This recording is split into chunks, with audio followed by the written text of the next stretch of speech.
채팅창에 남겨주시면 반영해서 수정해 보도록 하겠습니다. 그래서 그 2시가 돼서 연수 시작하도록 하겠고요. 간단히 제 소개 드리고 진행해 보도록 하겠습니다. 그래서 저는 부천의 송내고등학교에서 근무하는 그 교사 안재정이라고 합니다. 그래서 부천에서 이제 환경교사로 근무하고 있고요. 관련해서 이제 그런 환경교육 사례 또는 학교 환경교육 사례라고 해야 되나요? 그리고 또 최근에 학교에서 이제 좀 관심 갖고 변화하고 있는 부분들에 대해서 2시간 동안 소개해 드리고자 이렇게 그 연수를 준비했습니다. 그래서 보통은 온라인 수업 이렇게 그 꽉꽉 채워서 하지 않던데 여기는 그래도 엄밀하게 하는 것 같아서 일단 2시간 동안 여러분과 함께 진행해 보도록 하겠습니다.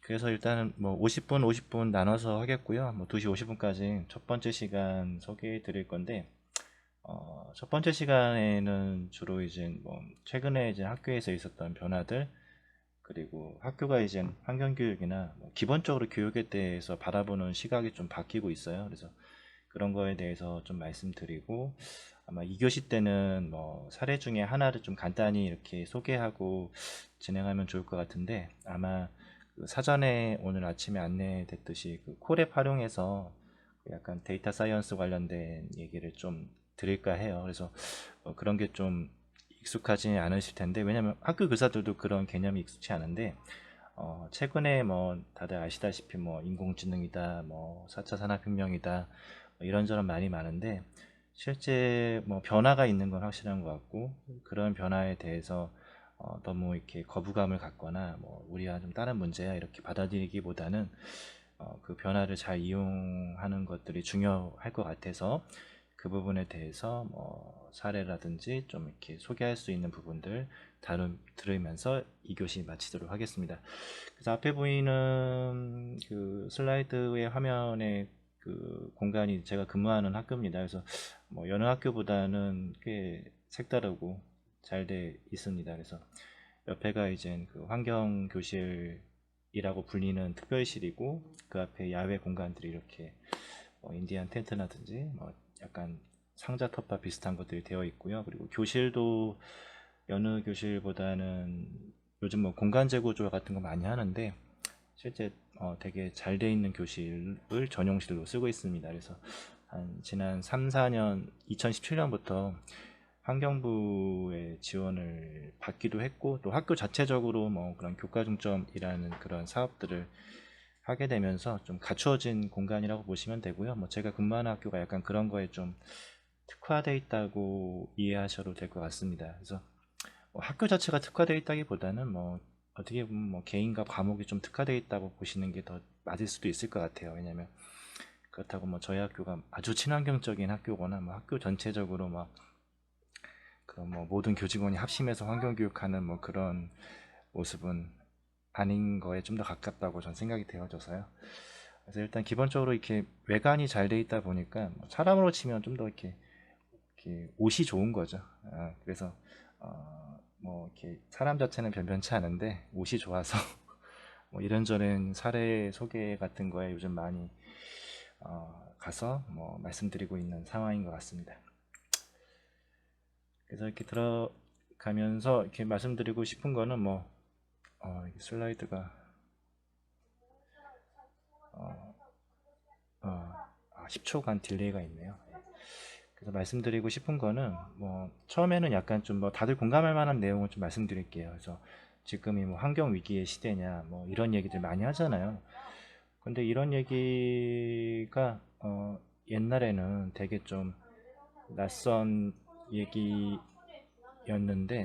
이제는 좀 되게 보편적으로 사용하는 그런 말에 좀 더 가깝게. 그래서 실제 뭐 저희가 뭐 환경 교육이나 이런 걸 열심히 해설하기보다는 뭐 많은 사람들이 공감하고 있는 부분이죠. 그래서 실제 보면은 뭐 지금이 환경 위기의 시대인가, 소리가 좀 작은가 보네요. 에 대해서 이렇게 얘기들이 많은데요. 실제 뭐 2019년 유럽의 기록적인 폭염, 뭐 올해도 계속 폭염이 지속되고 있죠. 그리고 우리나라 같은 경우에는 기후변화에 대해서 굉장히 상대적으로 안정적인 국가임에도 불구하고 올해는 뭐 52일이라는 역대 최장기 장마를 경험하기도 했습니다. 그리고 그러한 장마의 원인 중에 하나는 뭐 시베리아 산불이라든지 이런 뭐 중국의 산사댐 뭐 이런 거에 대한 기후의 변화들 이런 것 등이 영향을 받은 거죠. 실제 과거와 다르게 지금이 위기라고 받아들이는 거는 지구가 굉장히 어떤 면에서는 그 한정되어 있는 공간에 비해서 우리가 미치는 지구에 미치는 영향이 커졌기 때문에 그 한정된 공간 내에서 각각 영향을 받는 시점이 왔기 때문에 우리가 위기라고 받아들이는 것 같아요. 그리고 실제 우리나라 국민들도 그런 면에서는 그런 마음이 좀 더 커진 것 같고요. 그래서 이렇게 현상으로 문제들이 드러나고 있는 거죠. 예를 들면 이건 굉장히 중요한 그런 포인트 같긴 한데 제 개인적으로는 어떤 문제가 이렇게 드러나지 않으면 문제가 아닐 수도 있어요. 뭐 그런 일들이 되게 많죠. 예를 들면 뭐 보통 사람이 하루에 죽을 고비를 9번 넘긴다고 하죠. 확률적으로 봤을 때. 그런데 이제 우리가 그 9번의 죽을 고비를 못 느끼는 거는 그게 우리가 인지하지 못할 정도의 위협이기 때문에 그런데 어떤 면에서는 지금 일어나는 일들은 실제 그동안에 그 9번의 위기가 있는 것처럼 우리가 지내왔는데 실제 이게 드러나는 그런 상황들까지 있는 것 같아요. 그래서 예를 들면 한 150년 전에 개발된 플라스틱이 그동안 우리가 무분별하게 사용했고 그게 바다로 버려졌고 그게 지금은 뭐 먹이 사슬이라든지 여러 가지 동물을 통해서 다시 우리한테 오는 그런 시점에 다다른 거죠. 예를 들면 미세먼지로 비슷한 문제 같습니다. 뭐 산업혁명 이후에 끊임없이 굴뚝에서는 매연이라든지 덜 연소된 그런 가스들이 배출되는데 실제 최근에 와서 그거를 우리가 좀 더 엄밀하게 발전된 과학기술이나 이런 걸 통해서 접하게 되면서 문제라고 받아들이는 면이 큰 것 같습니다. 그런 면에서 어떤 면에서는 현상으로 드러나는 걸 우리가 경험한다는 건 이미 좀 늦었다라고 볼 수도 있는 것 같기도 합니다. 그래서 이와 같이 현상으로 드러나기도 하고 복잡해지는 환경 문제 속에서 과연 이제 뭐 학교 교육 뭐 또는 뭐 사회 교육 실제 우리가 하는 뭐 이런 교육 활동들은 어떤 역할을 해야 되는지에 대해서 좀 고민스러운 시점이고요. 그래서 그런 시점들을 우리가 그동안 좀 많이 놓쳐왔던 것 같기도 합니다. 예를 들면 제가 생각하기에 3번의 기회가 우리한테 있었던 것 같은데요. 1990년대에 이제 낙동강 패널 사건이 있었죠. 뭐 다들 기억하실 분도 있으실 텐데 낙동강의 모 기업에서 이제 비가 올 줄 알고 패널을 버렸는데 비가 안 왔던 거죠. 그렇기 때문에 그래서 낙동강 일대가 이제 패널로 덮여서 되게 이렇게 떠들썩했던 사건이 생겼는데 실제 국가적으로는 많은 조치들이 있었습니다. 뭐 환경부의 전신이라고 불리는 환경처가 생기기도 했고요.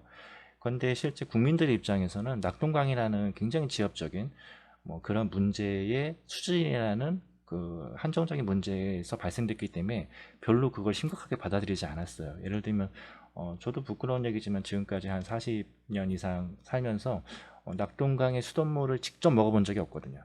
예를 들면 그 당시는 더 했을 테고 그렇기 때문에 이게 나의 문제가 아니라 그냥 뭐 나와는 별개의 그런 문제로 치부렸던 것 같습니다. 그렇게 해서 국민들이 바뀌지 않았고 2000년대 그 후로 10년 후에 기후변화 문제라는 게 또 도래를 하게 됩니다. 근데 기후변화 문제는 낙동강 문제에 비해서는 되게 굉장히 광범위한 문제에 가까웠던 거죠. 근데 너무 광범위해서 이 또한 우리나라 국민들이나 그 사람들의 생각을 바꾸기엔 좀 한계가 있었던 것 같아요. 예를 들면 북극곰을 본 적도 없고 뭐 빙하가 녹는다고 하는데 뭐 해수면 상승으로 우리가 고통을 받거나 뭐 실제 우리 집이 물에 잠기거나 그런 일들은 생기지 않았거든요. 학생들한테는 마찬가지고. 그리고 우리가 갖고 있는 사회 시스템은 전반적으로는 기후변화를 못 느끼게끔 갖추어진 시스템에 좀 더 가까워요. 예전 에어컨이라든지 난방기들 그리고 우리가 입고 다니는 의복들 이런 것들이 기후변화 문제에 대해서 우리를 좀 격리시키는 그런 요소들에 좀 더 가까웠던 것 같고요. 그래서 또 국민들이 바뀌지 않았는데 그 후로 10년 후에 굉장히 특이한 문제를 우리가 경험하게 됩니다. 그게 여러분들 잘 알다시피 미세먼지 문제이죠.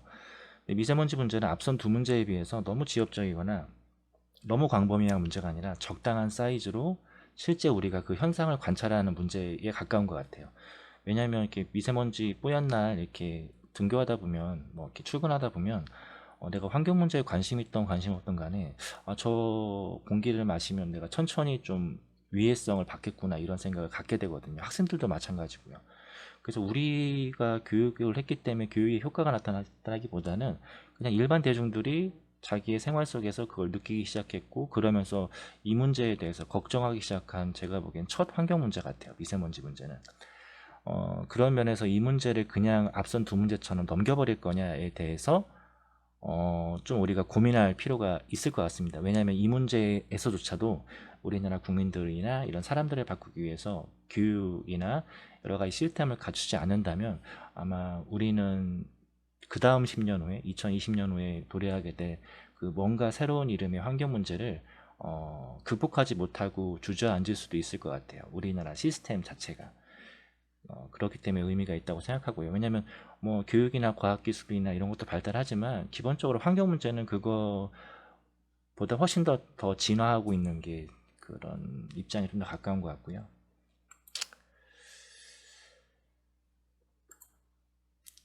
근데 이러한 진화를 막는, 그런 발전을 막는 굉장히 중요한 두 가지 감정인데요. 불안감과 불확실이죠. 왜냐하면 앞선 그런 문제들에 대해서 국민들을 바꾸는데 가장 저해했던 심리적 요소인 것 같습니다. 불안감과 불확실. 이 두 가지는 사람이 심리적으로 되게 제일 싫어하는 감정이고요. 어떤 문제에서도 이런 감정을 겪고 싶지 않습니다. 그렇기 때문에 정부 입장에서도 이런 감정을 빠르게 해소하기 위해서 여러 가지 조치들을 했던 거죠. 왜냐하면 정치적으로 되게 부담스러운 감정이거든요. 국민들이 어떤 사안에 대해서 불안감과 불확실성을 오래 갖고 있는다는 건 어떤 정권이 됐든지 간에 굉장히 부담스러운 요소이고, 그 두 감정을 빠르게 여러 가지 시스템이라든지 방법으로 해소하려고 했던 게 지금까지의 정부의 역할이었던 것 같아요. 뭐 그 역할은 뭐 아직도 바뀌지 않는 것 같고요. 그렇기 때문에 그럼에도 불구하고 이런 걸 이렇게 마음에 간직하면서 세상을 바꾸기엔 되게 어려운 부분들이 있죠. 근데 이제는 아까도 말씀드렸지만 뭐 그렇게 주저하거나 그렇게 미루기에는 우리가 경험하는 문제들이 너무 발전돼 있는 것 같습니다. 예를 들자면 미세먼지, 그다음에 코로나, 뭐 그리고 그거의 근본적인 베이스를 갖고 있는 기후변화 문제들, 이런 것 등이 과거에는 서로 각각 존재하는 문제들에 좀 더 가까웠다면, 현재나 미래에는 이런 것들이 서로 그 관련성을 갖고 접근하기 시작하는 거죠. 예를 들면 미세먼지 문제, 코로나나 이렇게 관련지어서 또 생각해 볼 수 있고요. 뭐 미세먼지나 이런 입자들을 타고 코로나가 전파되거나, 실제 이제 코로나로 이제 산업 활동이 억제되면서 미세먼지가 저감되거나, 그리고 미세먼지로 이렇게 공격받은 폐가 코로나 바이러스에 의해서 좀 더 치명적인 손상을 입게 되고, 그리고 이런 코로나 바이러스 등이 발전돼 부각하는 데 이후에는 우리가 그동안 했던 기후변화에 의한 생태계 파괴라든지 서식지 파괴, 그러면서 이제 이러한 동물들이 그런 사람들과 이렇게 사는 영역들을 겹치게 되는 문제들, 그리고 좀 더 이렇게 육식을 하고 좀 더 편리한 생활을 하기 위해서 했던 뭐 공장형 축산들이라든지, 이런 일련의 문제들이 복합적으로 이러한 효과들을 낳고 있는 건데, 이제는 이런 것들을 좀 통합적으로 다뤄줄 수 있는 교육이 어딘가에서는 이루어져야 된다라는 그런 공감대를 형성하고 있는 것 같아요. 그래서 막 그게 뭐 학교 교육이 됐건 뭐 사회 교육이 됐건 뭐 그런 건 중요한 시점은 아닌 것 같고요. 실제 그러한 교육을 해야 되고, 그러한 교육에서 우리는 어떤 역할을 해야 되는지에 대해서 고민을 하는 게 좀 더 적합하지 않나 하는 생각이 듭니다. 그래서 이제는 뭐 더 이상 마스크 쓰는 교육, 뭐 나무 심기 교육 이제 좀 그만해야 되지 않나 하는 생각이고요. 예를 들면 우리가 뭐 입버릇처럼 뭐 민주 시민으로 살아야 된다, 뭐 세계 시민으로 살아야 된다, 너는 뭐 문제의 주체가 돼야 된다, 해결해, 뭐 이런 얘기들 많이 하는데, 뭐 실제 하는 거는 너는 마스크 쓰고 피해 있어, 더우니까 집에 들어가 있어, 뭐 이런 교육들이나 지침들이 굉장히 많거든요. 미세먼지 문제에서도 마찬가지고요. 그런데 실제 그러한 방식으로는 이 학생들, 즉 자라나는 미래 세대들을 바꾸기엔 되게 어려운 것 같고요. 그 다음에 뭐 나무 심기도 마찬가지인 것 같아요. 예를 들면 우리나라 국민이 전 세계에서 네 번째로 이산화탄소를 많이 배출하는 국가입니다. 그래서 뭐 1인당 12톤을 배출하더라고요. 통계를 보니까. 12톤을 배출하는데, 이 12톤을 상쇄하기 위해서 나무를 2,000그루쯤 심어야 돼요. 나무를 2,000그루쯤 심어야 되는데, 한 사람당. 근데 뭐 저를 봐도 그렇고, 뭐 저는 지금까지 살면서 나무를 20그루도 안 심은 것 같아요. 아마 이 중에 이 방송을 듣고 계신 분들도 돌이켜보면 살면서 나무를 100그루 이상 심으신 분이 거의 없을걸요. 예를 들면 우리가 그 뭐 탄소 문제만 봤을 때, 그 탄소 문제에 해결책으로 나무 문제를 생각한다면 우리는 진짜 열심히 해도 20분의 1밖에 안 는 거고요. 거의는 뭐 200분의 1, 뭐 100분의 1 이 정도밖에 노력을 안 는 거기 때문에 당연히 그 문제는 해결될 수가 없는 해결책에 좀 더 가까운 것 같아요. 그런 면에서 좀 더 근본적인 그런 방식들, 그런 문제 자체를 일으키지 않는 사회를 만드는 거, 그리고 그러기 위한 교육들, 이런 것 등이 어떻게 보면은 좀 더 효과적이고 근본적인 그런 이런 활동이 되지 않을까 하는 생각이 들고요. 그래서 이런 복잡해지는 환경 문제를 해결하기 위해서 세계는 그래도 나름대로 준비를 하고 있는 것 같아요.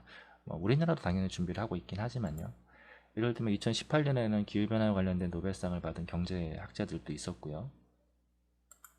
그 다음에 2019년 다보스 포럼에서는 환경적 위기 요인이 경제적 위기 요인보다 좀 더 경제 성장이 중요한 요인이다, 이렇게 선언을 하기까지 했었죠. 그리고 작년에 다들 아시겠지만 전 세계에 한 2,800개 정도 도시에서 학생들이 학교를 안 갔죠. 그래서 그 안 간 이유는 더 이상 기후변화를 두고 볼 수가 없다, 그 미래 세대 입장에서는. 그리고 작년에 유럽에서 있었던 의회 선거에서는 녹색당이 이제 다수당은 아니지만 제1당은 아니지만 제2당, 3당 정도의 지위를 차지하기도 했습니다. 경제가 바뀌고 학계가 바뀌고 학교가 바뀌고 정치가 바뀌고, 그런 준비들을 세계는 아마 해가고 있는 것 같아요. 그런 면에서 우리나라는 어떤 준비를 하고 있냐에 대해서 좀 고민스러운 부분이 들고요. 그래서 이러한 사건들을 통해서 우리의 역할을 좀 바꾸는 노력이 필요한 것 같습니다. 예를 들면 이러한 일련의 과정들의 근원이 되는 사건을 돌이켜서 생각해 보자면, 최근에 이렇게 기사화된 것들 보면 어떤 사람들은 그걸 4.19 혁명에서 찾는 사람도 있고, 어떤 사람들은 세월호 사건에서 찾는 사람도 있는데, 제가 생각하는 이와 비슷한 사건의 유형으로는 9년 전에 있었던 그 일본 대지진이 좀 비슷한 것 같아요. 실제 다들 아시겠지만 일본에서 대지진이 있었고, 그로 인한 쓰나미가 발생이 됐었죠. 그리고 자연적으로 발생된 쓰나미가 우리가 그동안 사회 체계를 유지했던 굉장히 핵심적인 요소인 에너지의 상징인 원자력 발전소를 덮치게 됩니다.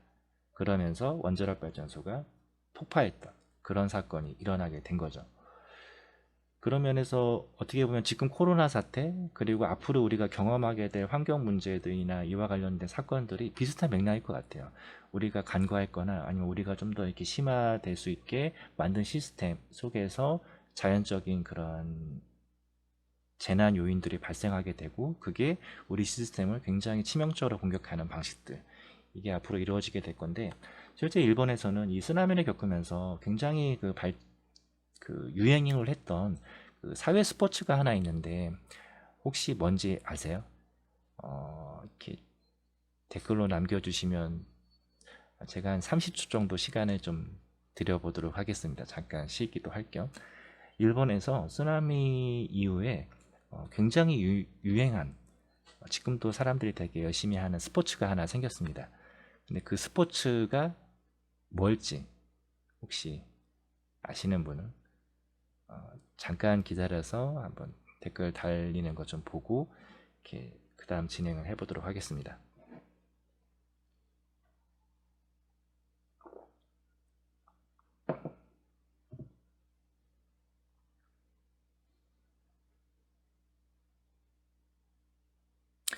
네, 다들 잘 듣고 계시죠?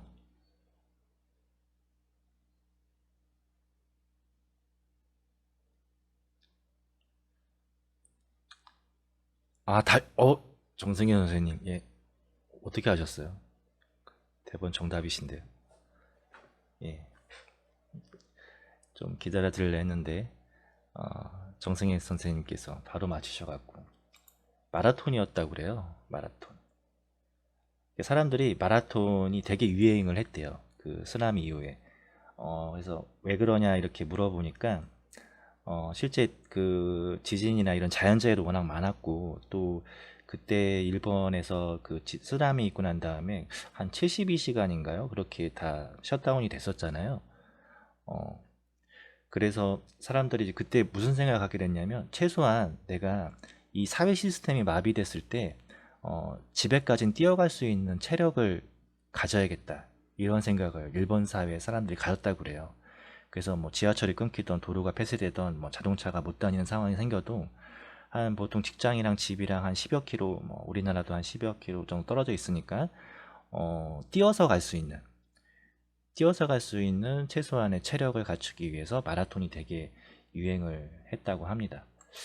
그런 면에서 이렇게 매뉴얼이 없는 시대, 매뉴얼이 없는 그런 상황 속에서 스스로가 살아가는 힘을 키우는 거는 굉장히 중요한 목표인 것 같아요. 실제 일본의 교육과정의 목표는 스스로 살아갈 수 있는 힘을 키우는 게 일본의 교육과정의 목표입니다. 물론 뭐 일본이 뭐 재난이 많아서 그런 목표를 세웠을 수도 있겠지만, 실제 우리 사회가 앞으로 뭐 코로나 문제를 겪으면서도 그렇고 이 매뉴얼이 없는 이 사회를 우리 학생들에게 어떻게 살아가게 할 거냐. 그동안은 우리가 산업사회에서는 그냥 이렇게 뭐 엄마처럼 살면 돼, 아빠처럼 살면 돼, 뭐 너는 좀 좋은 대학에 가서 좋은 직장 얻으면 돼, 이런 길들을 제시할 수 있는 시대였다면 앞으로는 그런 시대는 아닌 것 같아요. 뭐 코로나가 끝나도 그건 마찬가지인 것 같습니다.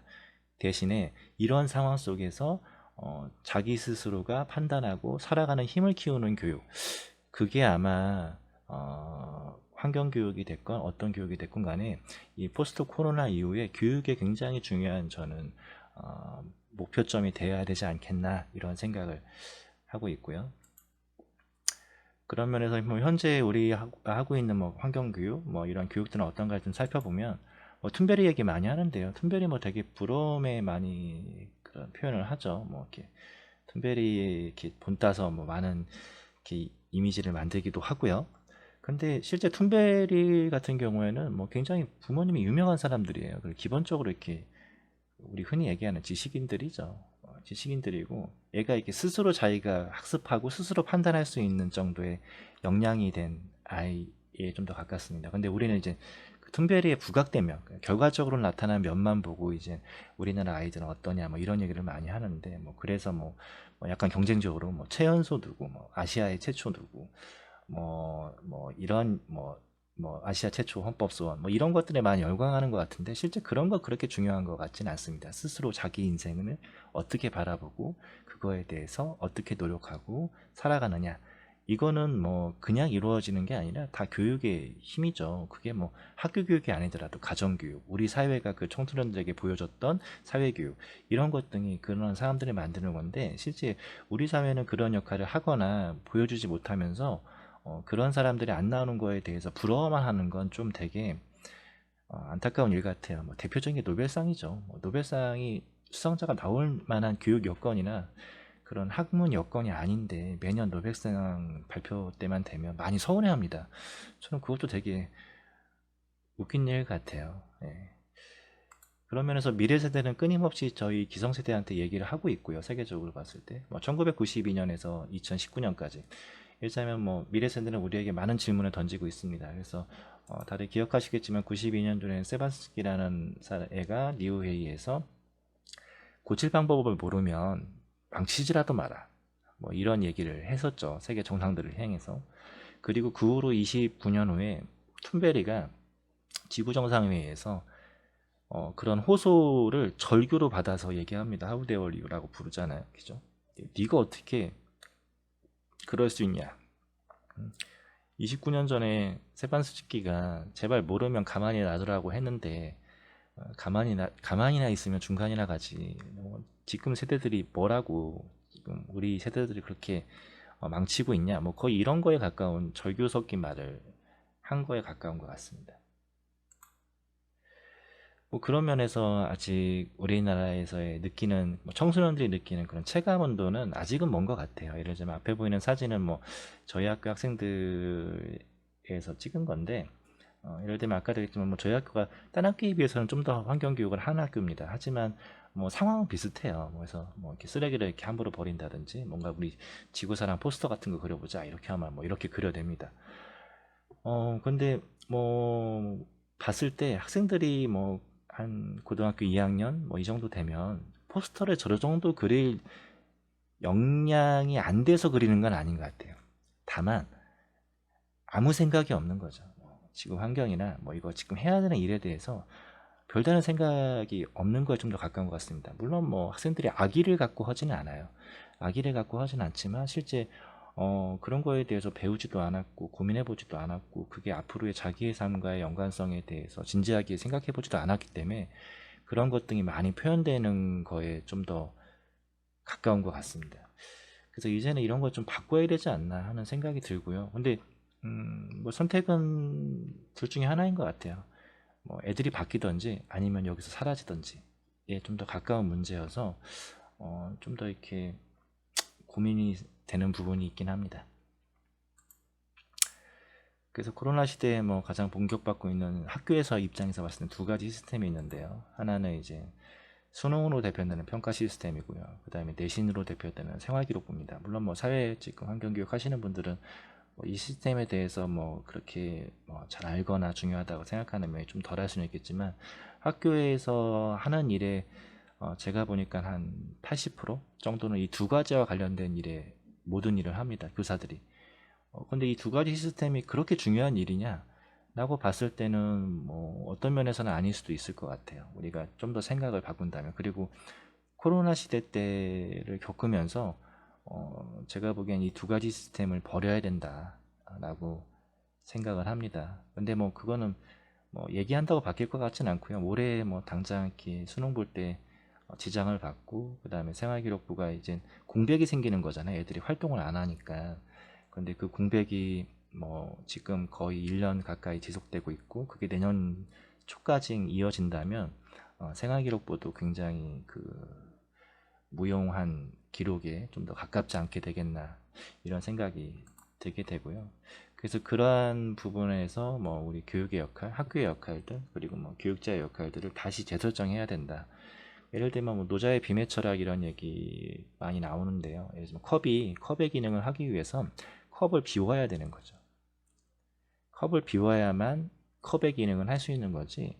이 지금 갖고 있는 저 도자기 컵을 뭐 요즘 얘기로 치면 뭐 이렇게 전기컵 이런 걸로 바꾼다고 해서 컵의 기능을 할 수 있는 건 아닌 것 같아요. 근데 최근에 뭐 에듀테크를 중심으로 한 여러 가지 온라인 수업 플랫폼들 뭐 그런 얘기들만 봤을 때 실제 그동안 담겨져 있던 그 본질에 대한 얘기라기보다는 그냥 컵을 어떻게 바꿀 거냐 뭐 이런 거에 좀 더 가까운 얘기 같아서 좀 안타까운 면들이 있고요. 그런 면에서 이렇게 뭐 요즘 얘기로 치면 뭐 생태문명의 핵심 학교 이런 얘기 하는데 무엇을 어떻게 배울 것인가에 대해서 이제는 고민해야 된다. 이러한 얘기를 이제는 우리 스스로 해야 된다. 근데 이거는 학교에만 해당하는 얘기는 아닌 것 같아요. 아마 지금 들으시는 분들은 어딘가의 단체나 뭐 기관에 소속되어 있는 분들이 많으실 건데요. 실제 새로운 역할과 기능을 하기 위해선 기존 거를 버리셔야 돼요. 그래서 이거를 뭘 어떻게 배울 건가 이런 고민을 진지하게 하는 집단만이 앞으로 살아남지 않을까. 그거는 학교도 마찬가지인 것 같습니다. 뭐 저도 학교에서 뭐 이렇게 교사로서 근무하고 있긴 하지만 학교 시스템이 오래 갈 거라고 생각하진 않아요. 이 고민을 진지하게 하지 않으면 그런 면에서 좀 되게 위기일 수도 있고요. 그래서 이러한 요소가 담을 뭐 요소들 이렇게 좀 고민해 보면 아까도 말씀드렸지만 저희 학교 같은 경우에는 환경부 지원 사업들을 좀 했었고 근데 뭐 환경부 지원 사업이 아주 큰 비중은 아니었어요. 기본적으로 뭐 교육부나 지자체에서 받았던 펀드도 기본적으로 있었기 때문에 뭐 그런 면에서 뭐 이런 체계들을 좀 갖추는 거, 뭐 이런 거가 기본적인 건데, 뭐 이런 앞만 좋은 체계 갖추는 거가 이렇게 기본이긴 하지만 이게 전부다 이렇게 받아들이는 건 좀 아닌 것 같아요. 뭐 우리 대표적으로 요즘 뭐 그런 기본 계획들 많이 세우고 있는데 실제 그런 기본 계획에서 구성되는 체계들이 있는데 그 체계보다 실제 중요한 거는 그 체계를 움직일 수 있게 하는 그런 역량이라고 해야 되나요? 힘이라고 해야 되나요? 사회적 관심이라고 해야 되나? 그런 부분들인데 그런 거에 대해서는 별로 신경 쓰지 않는 것 같습니다. 예를 들자면 학교 입장에서 치면 교육과정, 그리고 공간시설, 그리고 교사 역량, 그리고 그걸 지원할 수 있는 지원체계 이런 게 굉장히 중요하고요. 예를 들면 만약에 뭐 사회단체에서 학교랑 좀 연계하고 싶은 분야가 있다. 그러면 저도 그 분야로 네 가지라고 봐요. 뭐 예를 들면 교육과정에 연계돼서 아니면 또 학교의 시설 구축하는 거에 대해 연계돼서 아니면 그 학교에서 그 교육하는 교사들의 역량을 증진하기 위한 뭐 사회교육 체계 뭐 그리고 이 전반적인 거를 지원하는 지원 체계 뭐 요즘에 뭐 사회복합시설 이런 걸로 많이 얘기하던데 SOC 같은 걸로 그래서 학교를 이제 더 이상 이제 그동안 교사와 학생들의 전유물에서 이제는 지역사회와 그런 기관들에게 이렇게 그 역할을 공유하는 방식들이 많이 논의되고 있어요. 근데 그러한 그 변화 때 분명 이제 뭐 환경교육뿐만 아니라 여러 가지 분야에서 학교랑 이렇게 관련지어서 들어오려고 하실 텐데, 그때 뭐 지금 환경교육계에서도 준비를 하고 있다가 그런 그 학교가 열릴 때 좀 이렇게 준비된 자세로 들어오는 방식들, 이런 것 좀 고민하고 필요한 것 같습니다. 그리고 뭐 그와 관련된 이렇게 뭐 계획 같은 거 뭐 준비하고 있고요. 근데 이거는 뭐 지금 경기도 환경교육 종합계획이나 국가환경교육 종합계획과는 별개로 그 교육부랑 교육청 내에서 학교를 지원할 수 있는 체계들에 대해서 지금 정책 제안 같은 거가 준비되고 있는데, 실제 뭐 지난 제가 한 15년간 학교 환경교육 활성화하기 위해서 이렇게 고민하고 노력하고 뭐 이렇게 여러 가지 참여해 봤는데, 실제 학교라는 집단은 생각하는 것보다 굉장히 조직적이고 굉장히 체계적인 시스템이에요. 그리고 그 체계적인 시스템이 그동안은 환경교육에 대해서 좀 무관심했는데, 최근에 와서는 그 시스템이 환경교육에 대해서 관심을 갖기 시작했습니다. 그건 굉장히 이례적인 변화인데, 근데 그 관심을 통해서 발전시키는 면들이 굉장히 빠르고 질이 높아요. 그런 면에서 이렇게 사회환경교육 쪽에서도 고민을 좀 하셔야 됩니다. 안 그러면 이게 그 옛날에 학교가 무관심할 때는 당연히 이렇게 사회 외부적인 요인들이 이제 더 나았는데, 실제 학교가 이제 관심 갖고 한번 해보자 뭐 이렇게 바뀌어 버리면 실제 그게 역전되는 거는 굉장히 빠른 시점일 수도 있을 것 같아요. 근데 그때 이제 뭔가 새로운 그런 비전이나 모습을 제시하지 않으면 어떤 면에서는 이렇게 좀 외면받을 수도 있는 여지에 좀 더 가까울 수 있을 것 같아요. 근데 그런 약간의 그런 뭐라고 해야 되나, 우려들이 뭐 지금 그래도 환경교육적으로 앞서간다라는 뭐 서울, 뭐 경기도는 아직은 좀 먼 것 같고요. 뭐 다른 지방들 이런 데서 일어나고 있는 것 같습니다. 뭐 바꿔만 하면 실제 그래 환경교육 해야 되는데 그럼 니네 와서 좀 해봐라고 했는데, 와서 해보니까 또 약간 그 교사 입장에서 보기에는 조금 부족한 거죠. 왜냐하면 교사들은 기본적으로 뭐 수업을 잘하고 못하고 교육을 잘하고 못하고를 떠나서 기본적으로 굉장히 많은 시간을 어찌됐건 아이들과 접하면서 수업을 했던 사람들이에요. 그래서 그 사람들의 눈높이는 우리 생각보다는 좀 되게 높게 설정되어 있죠. 그래서 만약에 뭐 한번 기회를 줬다가 아니다 싶으면 다시 회수해갈 여지가 더 큰 그런 좀 약간의 기회가 위기인 요소에 가까울 수도 있습니다. 그래서 뭐 교육과정 이렇게 체계에서 학생들을 만들고, 그다음에 차기 교육 과정을 바꾸고 이런 노력들을 하고 있고요. 뭐 학교에 국한된 이야기여서 뭐 이 부분은 좀 넘어가도록 하겠습니다. 그래서 뭐 최근에 그린 스마트 스쿨 하고 있는데 뭐 막대한 돈이 들어가고 있죠. 한 17조, 18조 들어가고 있고 한 5년 동안 들어간다 해도 그 정도 돈이면 4대강 사업이 예전에 24조 정도의 사업이었으니까 뭐 결코 적은 돈이 아니에요. 결코 적은 돈이 아닌데 아직은 뭐 우리가 생각하는 그런 학교의 모습이랑은 거리가 상당히 있습니다. 상당히 있고, 실제 학교에 왔을 때 뭐 그린 학교가, 그린 스마트 학교, 우리 입장에서는 굉장히 중심되는 꼭지인데, 그린 학교 하면 약간 이런 이미지 좀 더 가깝죠. 그린 하고 뭔가 숲을 심고 뭐 담쟁이 덩크를 올리고 뭐 이런 거에 좀 더 가까운데, 실제 이거는 적합하진 않은 것 같아요. 왜냐하면 실제 그런 교육 과정이 일어나지 않거든요. 아까도 얘기했지만 그런 공간 시설이 교육 과정과 별개로, 그리고 그거를 다루고 있는 교사 역량과 별개로 움직인다라는 건 큰 의미를 갖고 있지는 않습니다.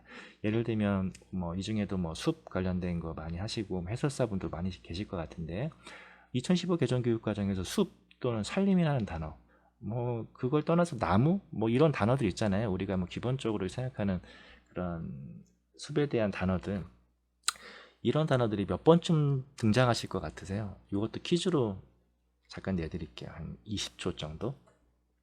문제는 2015 개정 교육과정에는 학교 교육과정 전체를 아우르는 문서가 있습니다. 이 문서를 뭐 모든 과목을 합쳐놓으면 한 2000페이지에서 2500페이지쯤 돼요. 한 2000페이지쯤 되는 문서에 그냥 컨트롤 F로 해서 검색하면 숲, 산림, 또는 나무 이런 단어들이 몇 번쯤 등장할까요? 예, 3번. 예. 그리고 되게 적게 보시네요. 3번. 예, 3번. 30번. 그렇죠. 예. 100번, 200번. 점점 그 어찌됐건 미로 생각을 하시는데 50번, 100번 정도. 그러니까 우리 생각에는 한 뭐 100번에서 200번 정도 나와야 그래도 이렇게 학교 수업 같은 거 좀 활용할 수 있다라고 그냥 기본적으로 생각하시잖아요. 그죠? 그러실 것 같은데 보면은 되게 적습니다. 초등학교는 한 번도 등장하지 않아요. 중등학교에도 한 번도 등장하지 않습니다. 고등학교에는 한 번 등장해요. 그냥 단어상. 뭐 내용이나 목표나 뭐 맥락이 중요한 게 아니라 그냥 단어. 그냥 단어만 검색해서 봤을 때 고등학교에서 한 번 등장하는데 고등학교에 한 번도 일반계 고등학교 학생들이 배우는 과목이 아니에요. 그 우리 옛날로 얘기하면 농구 학생들이 배우는 농업과 사회인가 뭐 거기에 그 산림 어메이징 그 무슨 뭘 해야 된다 뭐 이런 걸로 문장으로 한 문장 등장합니다.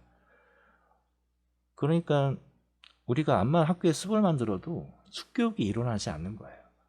교육과정에 연계해서 숲 해설사를 모실 수가 없는 겁니다.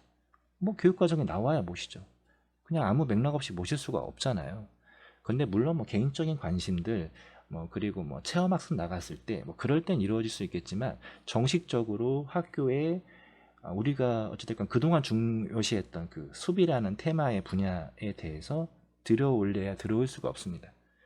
그러니까 뭐 그동안 행정실장님의 숲 또는 교장 선생님의 숲에 불과했던 거죠.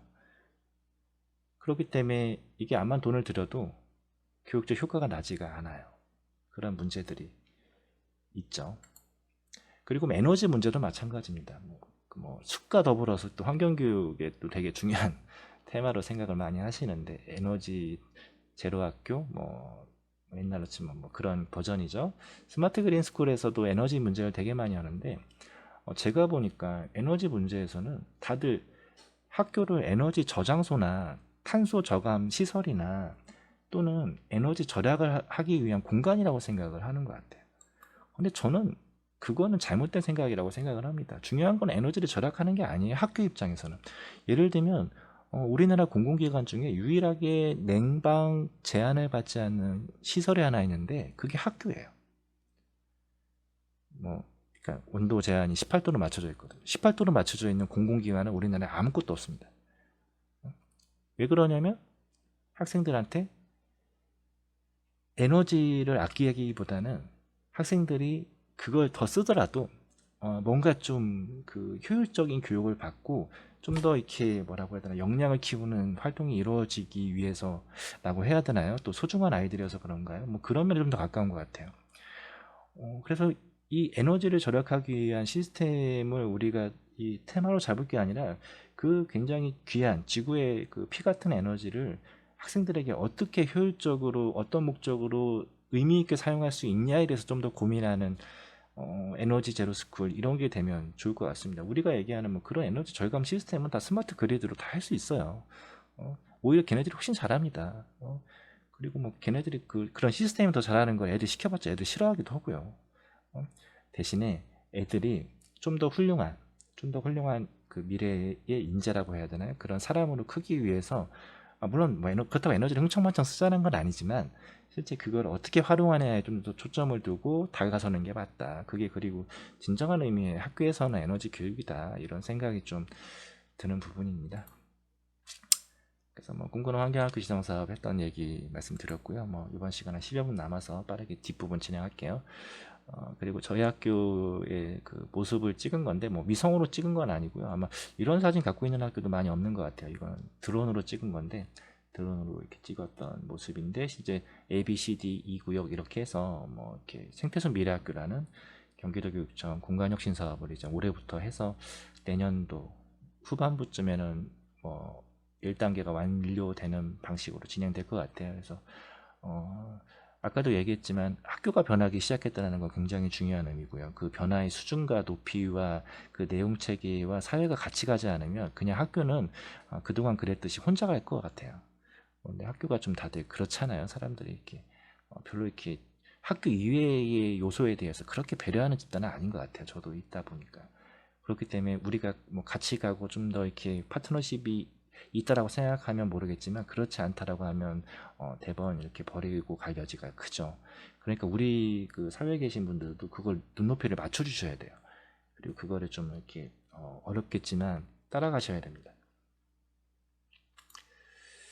그래서 뭔가 일상의 공간에서 생태와 미래의 공간으로 넘어가는 시도들을 뭐 하고 있고요. 뭐 모든 학교는 아니지만 일단 저희 학교에서는 그런 시도를 하고 있습니다. 그래서 약간 실내 조경도 그 이상한 나라의 앨리스와 같은 그런 토끼굴 같은 느낌으로 이렇게 뭔가 일상의 공간에서 그러니까 생태와 미래의 공간으로 넘어가는 그런 컨셉으로 좀 구성하고 있어요. 그리고 넘어갔을 때 아까 보여드린 환경교실이라는 그런 공간이 있고 되게 미래교실적인 면에서는 뭐 제가 지난 3년간 이렇게 하나하나 이렇게 갖고 가면서 써본 결과 훌륭한 것 같습니다. 확실히 공간이 주는 힘은 확실히 있는 것 같아요. 그런 면에서 또 이렇게 좀 고민이 많죠. 학교의 공간보다 뛰어난 공간 요소들이 있는 단체들을 찾기가 어렵거든요. 실제 그건 뭐 대부분 다 도시에 살고 있고 뭐 그런 물리적인 여러 가지 여건들을 봤을 때 어려운 상황인 건 맞는 것 같습니다. 뭐 교육장 같은 거 확보하기도 어려우신 시점 같고요. 그리고 야외 공간들, 그리고 그거가 연결된 수업들, 그리고 여러 가지 숙박형 프로그램들. 저희는 아까도 보여 좀 텐트도 있어서 이런 숙박 프로그램이 가능하거든요. 1박 2일로. 그래서 실제 단체에서 하는 거나 이렇게 뭐 캠핑 가서 하는 것과 같은 그런 교육 프로그램도 가능합니다. 그리고 바이오 블리치 같은 이렇게 이런 바이오 블리치는 많이 하는 것 같아요. 뭐 생태 쪽이나 이런 데서 많이 하시는 것 같고. 그다음에 뭐 여러 가지 동아리 활동들, 뭐 동물에 대한 거, 뭐 여러 가지 언어들에 대한 거, 그다음에 그와 관련된 뭐 생모종에 대한 것들. 근데 이런 게 좀 전반적으로 좀 같이 그 결합된 형태로 학교 교육이 가는 거는 의미가 있는 것 같습니다. 왜냐하면 우리가 환경 교육하면 환경만 가르쳐야 된다 이렇게 생각하는데 실제 그러진 않으셔도 될 것 같아요. 실제 우리가 뭐 다루고자 하는 거는 뭐 어떤 면에서는 뭐 지속 가능한 사회를 위한 뭔가의 방식 뭐 이런 거에 좀 더 가까워서 실제 언어가 사라지는 거나 자연이 사라지는 거나 생물종이 사라지는 거나 방식이 다 똑같거든요. 방식이 다 똑같은데 우리는 그동안은 그거를 분절적으로 다뤘다면 이제는 그거를 통합해서 다뤄야 되고 그런 아이템들을 발굴하셔야 되는 것 같습니다. 그래야만 학교에서 하는 그런 통합적인 그런 요청에 이게 같이 좀 매칭이 될 수 있는 것 같아요. 그리고 좀 더 이렇게 색달라질 수도 있는 것 같고요. 그리고 뭐 이런 3D 프린터 활용한 것들이라든지 뭐 그런 걸 활용해서 아이들이 좀 더 이렇게 미래 산업이나 이런 거와 좀 이렇게 관련 지어서 생각해 볼 수 있는 요소들, 그리고 뭐 그런 여러 가지 미술, 뭐 기술, 뭐 이런 뭐 것들, 뭐 그런 프로그램들 이렇게 좀 구안해서 뭐 제시할 수 있고요. 이건 뭐 기술 지원 봉사활동이라고 해서 뭐 저희 학교에서 하고 있는 그런 봉사활동 프로그램 중에 하나인데 뭐 해보면 애들이 그래도 잘 좋아해요. 왜냐면 애들이 좋아할 만한 요소로 구성이 되어 있기 때문에. 그래서 뭐 그런 요소를 통해서 뭐 이래저래 3D 프린터로 동물을 뽑고 그 동물을 아이들이 피규어 물감을 갖고 색칠을 하고 그 동물들을 가지고 뭐 동물원을 조성하는 그런 활동들을 할 수도 있는 거죠. 예를 들면 그래서 그런 수업들이 뭐 기술, 미술, 환경, 그리고 그런 경제성을 다루는 경제, 사회, 그리고 동물의 그런 습성이나 특징들을 표현하는 과학, 뭐 이런 거와 융합해서 수업할 수 있는 그런 부분들을 한꺼번에 그려지는 그런 방식들이 이제 제시되고 있는 것 같고요. 뭐 그러면서 약간 가치를 찾고 뭔가를 만들어가는 그런 과학들. 실제 사회적으로 그런 게 많이 부각되는 것 같아요. 앞에 보이는 그 학생이 삼육대학교 학생인데 이 학생이 이제 그 맹인학교 아이들에게 그 3D 프린터를 흉상 제작해서 이제 재능 기부해서 작년에 아마 중앙일보인가 되게 그 뉴스에 나왔던 그 유명한 학생이거든요. 근데 실제 뭐 그게 기술적으로 어려운 시대는 아닌 것 같아요. 예를 들면 저 학생이 기술이 뛰어나서 그걸 한 게 아니라 그 아이디어가 필요했던 거죠. 예를 들면 앞에 보이는 사진 그 흉상들은 저희 학교 3D 스캐너라고 해야 되나요? 그걸로 이렇게 스캔 떠서 3D 프린터로 뽑은 형상들입니다. 뭐 저 학생 작품 못진 않지만 그래도 뭔가 이렇게 어, 아주 그 허접한 건 아닌 것 같아요. 그래서 약간 그런 아이템들이 좀 필요하지 않나. 이제 우리가 더 이상 이렇게 나무 공예 같은 것도 좀 이렇게 할 수는 있겠지만 그런 변화들을 좀 따라가는 노력들도 같이 가야 된다 이런 생각들 하게 됩니다. 그래서 뭐 한 15년 전에 환경단체에서 했던 그 테마들이랑 지금 하는 테마들이랑 그닥 달라지지가 않은 건 좀 안타까운 일인 것 같아요. 그리고 뭐 그거 이렇게 사진 찍어서 스캔 떠서 뭐 이렇게 열쇠고리 같은 것도 만들 수 있고요. 제 모습 열쇠고리 만들 건데 우리가 뭐 꼭 나무로만 열쇠고리를 만들 필요는 없다. 예를 들면 근데 뭔가 좀 그러한 것들이 좀 관련지어서 고민해 볼 수 있는 요소들이 조금 필요하긴 하죠. 필요하긴 한데 실제 뭐 학교에서 이렇게 요청하기에는 뭐 아주 환경에 특화되는 부분이라기보다는 그냥 두루두루 학생들이 뭔가 좀 관련적으로 생각할 수 있는 그런 요소들을 더 요청하고 있는 것 같아요. 수업에 가서도 이렇게 뭔가 VR 끼고 체험할 수 있는 그런 것들, 그리고 뭔가 이런 것처럼 좀 요즘 나오는 AI 뭐 이런 데이터 관련돼서 뭐 이렇게 할 수 있는 그런 것들이 좀 더 이렇게 효과적인 것 같습니다. 그다음에 뭐 구글 AI 임팩트 챌린지 이런 것도 있고요. 근데 거기서 다루는 작년에 선정한 20개의 주제인데 구글에서 작년에 인공지능 관련해서 세상을 바꿀 아이디어들 20개 팀을 뽑았습니다. 그리고 한 팀당 25억씩 줬거든요. 6개월 동안. 근데 예를 들면 그 주제의 뭐 거의 7, 80%는 우리가 흔히 얘기하는 지속가능 발전 교육 주제랑 거의 같아요. 환경 주제들, 지속가능 발전 교육 주제들 이런 것들이 있죠. 실제 뭐 구글이 환경 의식이 있어서 그렇다기보다는 그냥 미래 사회에 우리가 사회적 가치를 창출하기 위해서 해야 되는 주제들은 그런 거에 좀 더 가깝다. 이렇게 받아들이고 있는 것 같습니다. 그리고 뭐 그와 관련된 얘기들이 있고요. 시간이 없으니까 넘어갈게요. 그리고 테드의 뭐 어스스쿨 같은 것들 나중에 시간 되시면 그 테드 에듀케이션 그 네이버나 이렇게 치시면 그 어스스쿨이라는 카테고리가 있습니다. 그래서 거기에 들어가면은 한 7주짜리 카테고리로 이렇게 짧은 동영상들이 올라가져 있고 그거 다 이수하고 댓글 달면 그 이수증을 메일로 보내줘요. 근데 실제 여기서 다루고 있는 주제들이 굉장히 좋아요. 그래서 저는 뭐 이런 걸 테마로 해서 이렇게 좀 뭐 단체 교육 프로그램 같은 것들 이런 걸로 이렇게 좀 구축하면 뭐 저는 굉장히 좋은 아이템이지 않나 하는 생각인데요. 근데 왜냐면 학교는 그런 걸 하기에는 뭐 많아야 환경 하시는 분이 한 명, 뭐 거의 없고요. 그렇기 때문에 힘든데 단체는 그래도 그런 것보다는 좀 더 많으니까 좀 더 그런 특화된 부분, 학교가 하지 못하는 부분들을 하시는 게 맞는 것 같습니다. 학교랑 경쟁하려고 하면 안 되는 것 같아요. 학교도 마찬가지고요. 학교도 뭐 사회랑 경쟁하려고 하면 안 되는 것 같고 학교는 학교의 역할을 하고 사회는 사회의 역할을 할 수 있는 그런 것들이 필요한 것 같습니다. 그리고 뭐 VR 관련돼서 뭐 너를 만났다만 올 2월에 했던 다큐멘터리 프로그램인데 이거 보신 분들 알겠지만 눈물바다입니다. 보고 나면 저 아이가 그 혈액암인가요? 혈액암으로 아마 세상을 떠났죠. 그리고 그 기술로 그 죽은 이후에 그 아이를 그 VR 기술로 복원을 한 거였어요. 그리고 그 엄마와 그 VR을 끼고 만나는 그런 장면을 해서 올 2월에 방송된 건데 사회적으로 큰 반향을 일으켰습니다. 미래 기술이 이런 식의 사람의 감정을 컨트롤할 수 있는 그리고 그런 감동을 줄 수 있는 그러한 기술이다. 근데 이런 거에서 저는 환경교육적 시사점을 찾을 수 있을 것 같아요. 예를 들자면 뭐 우리가 그동안 잃어버렸던 자연 아니면 어렸을 때 경험했던 그런 환경 아니면 뭐 그게 숲일 수도 있고요. 동물일 수도 있고요. 아니면 뭐 우리가 흔히 지키고자 하는 그런 요소일 수도 있는데 그런 걸 저런 감성과 저런 기술로 구현하고 그거를 경험하는 사람들이 그거를 통해서 감동을 느낀다. 뭐 그런 정도는 돼야 되지 않겠나.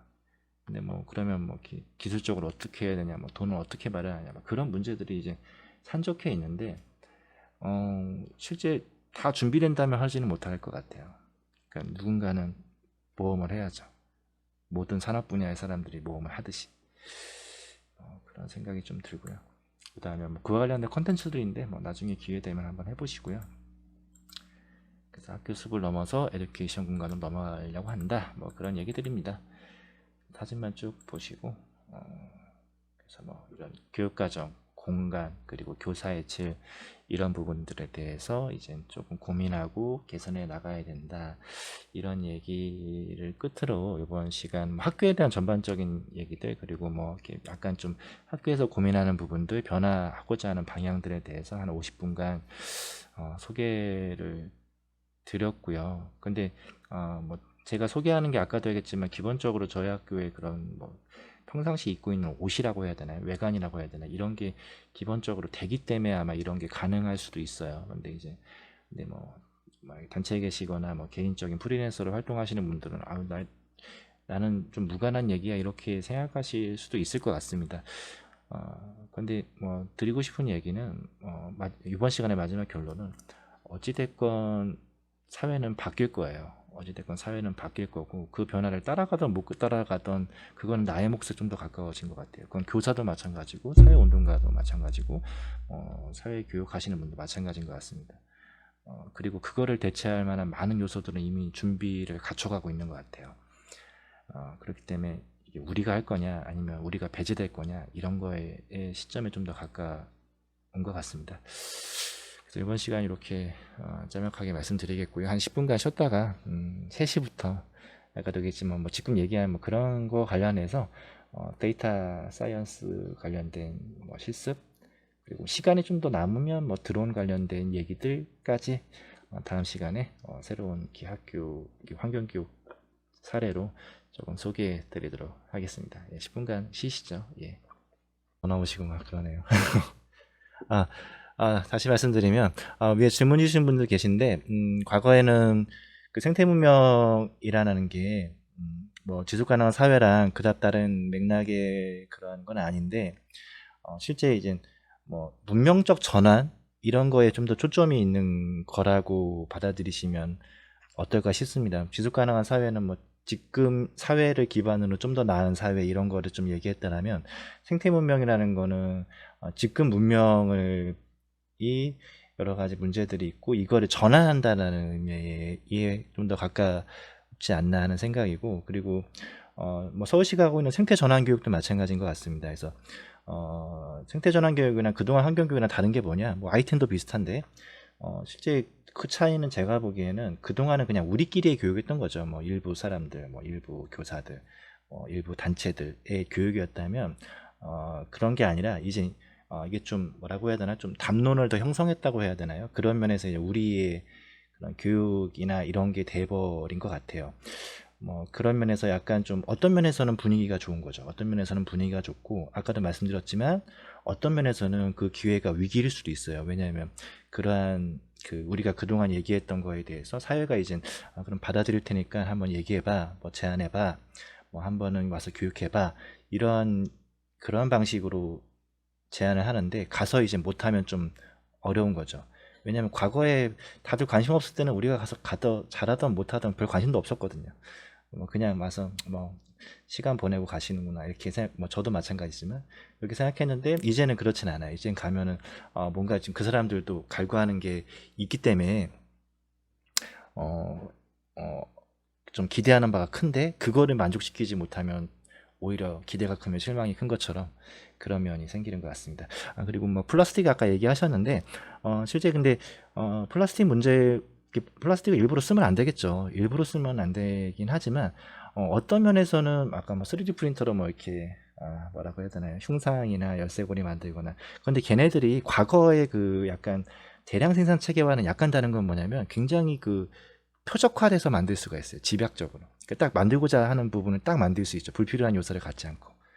그런 면에서 뭐 일단은 우리가 잘만 설계하고 의도한다면 뭐 쓰레기 배출량의 최소화 뭐 이런 걸 좀 생각할 수도 있고 그리고 이제 아까도 잠깐 말씀드렸지만 교육의 목표가 뭐냐에 대해서 좀 더 관심을 그거를 좀 더 염두에 두시는 게 좋지 않겠냐는 생각입니다. 왜냐면 교육은 아까도 말씀드린 물자 절약하는 게 아니거든요. 물자 절약하거나 뭐 비닐 쓰레기 안 버리거나 이런 게 교육의 목표가 아니에요. 그거는 그냥 우리 사회 체계의 목표에 좀 더 가까운 것 같고 교육의 목표는 그거는 좀 더 쓰더라도 아이들, 그러니까 최종 우리의 프로덕트는 아이들인 거죠. 아이들이 어떻게 크냐, 이제 그 어떤 경험을 해서 어떤 생각을 갖고 어떻게 커가냐, 이거에 좀 더 초점이 맞춰지게 되는 것 같습니다. 근데 물론 그런 과정에서 당연히 이제 뭐 절약해야 되는 부분들, 불필요하게 버려져야 되는 부분들, 뭐 이런 것들은 이렇게 최소한으로 억제는 하긴 해야겠지만, 실제 우리가 약간 좀 환경하시는 분들이 갖고 있는 특정 아이템들에 대해서 좀 거부감이 있는 것도 사실인 것 같아요. 뭐 에어컨도 그렇고요. 뭐 플라스틱, 뭐 비닐, 그런 거에 좀 더 거부감이 있고 뭐 좀 더 관대한 것도 있습니다. 종이 이런 것들. 근데 뭐 종이 버려지나 뭐 플라스틱 버려지나 뭐 양으로 치거나 실제 그 미치는 영향을 생각해 봤을 때 뭐 저는 큰 차이가 있다고 보진 않아요. 큰 차이가 있다고 보진 않는데 그런 면에서 이렇게 좀 그런 생각을 좀 가지시면 어떨까 하는 생각이고요. 뭐 어디까지나 이것도 개인적인 생각이어서 뭐 각자의 또 신념에 맞춰서 이렇게 지금처럼 이렇게 또 잘해주시면 되기도 할 것 같습니다. 자, 그럼 2교시 뭐 시간 좀 지났지만 또 한 50분 정도 이렇게 3시 50분까지 진행해 보겠습니다. 아마 이게 2시간 라이브여서 뭐더 진행할래도 끊길 것 같아요. 두 번째 시간은 약간 뭐 다뤄드릴 실습적인 부분들 그리고 데이터에 대한 얘기들을 좀 다뤄드릴 건데 아까 링크 보내드렸지만 뭐 실제 뭐 1시간 들어서 그걸 알 것 같았으면 뭐 세상이 그렇게 놀랄만한 뭐 이렇게 그러진 않았겠죠. 근데 이제 그런 느낌만 좀 가지시면 좋을 것 같아요. 뭐 저도 그 정도밖에 설명할 수가 없고요. 그래서 그러니까 우리가 그동안 봤던 방식이랑 앞으로 제시하는 방식이랑은 차이가 있구나. 그리고 지금 얘기하는 방식들은 학교 교육에서도 되게 어떻게 보면은 좀 되게 핫한, 되게 뭐 최전선에 있는 요즘 얘기하는 뭐 그런 거에 좀 더 가까워요. 그래서 일부 교사들도 잘 이렇게 접하거나 이해하거나 받아들이지 않는 방식들이어서 뭐 당연히 학교 밖에 계신 분들이 듣기에는 더 낯설 수도 있는데 어찌됐건 그 방향으로 우리 사회가 가는 거는 뭐 맞는 것 같아요. 그리고 그런 변화들이 앞으로 계속 있을 거여서 한 번쯤 들어주시면 좋지 않을까 하는 생각이고요. 그래서 뭐 이렇게 처음에 말씀드리자면 일단 좀 인정할 건 좀 인정하자라는 좀 생각이고 저는 아까도 말씀드렸지만 그래서 이거는 그냥 뭐 저희 우리나라의 도시화 비율이죠. 91%입니다. 그래서 우리나라 대부분 사람들은 다 도시에 살아요.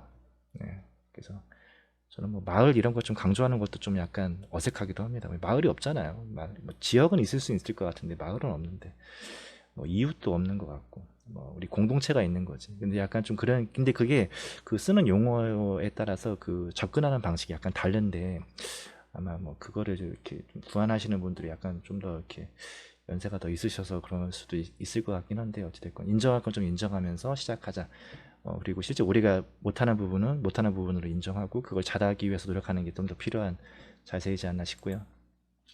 그래서 뭐 지금 말씀드린 건 약간 시민과학, 뭐 지역의 좋은 이웃을 키우다 뭐 그런 컨셉으로 학교에서 했던 것들 중심으로 좀 말씀드릴게요. 그래서 저희 학교 위치고 부천에 있지만 부천 끝자락에 있습니다. 저기 부천 경계에 있죠, 인천이랑.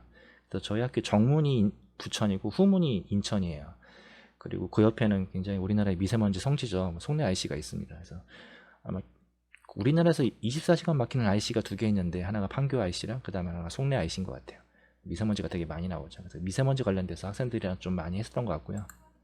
그래서 이거는 이제 작년에 9월 달에 그 부천시랑 같이 해서 미세먼지 커뮤니티 매핑했던 그 자료입니다. 그래서 실제 이런 게 약간 좀 시민과학의 데이터로서는 뭐 제가 해설하기보다는 거의 우리나라 유일한 데이터 같아요. 그리고 굉장히 좋은 케이스라고 저는 생각이 되어집니다. 왜냐하면 그 당시에 65명의 학생들이 한 2시간 동안 그 어플이랑 미세먼지 측정기 이용해서 미세먼지 측정했던 거거든요. 데이터를 540개쯤 찍었습니다.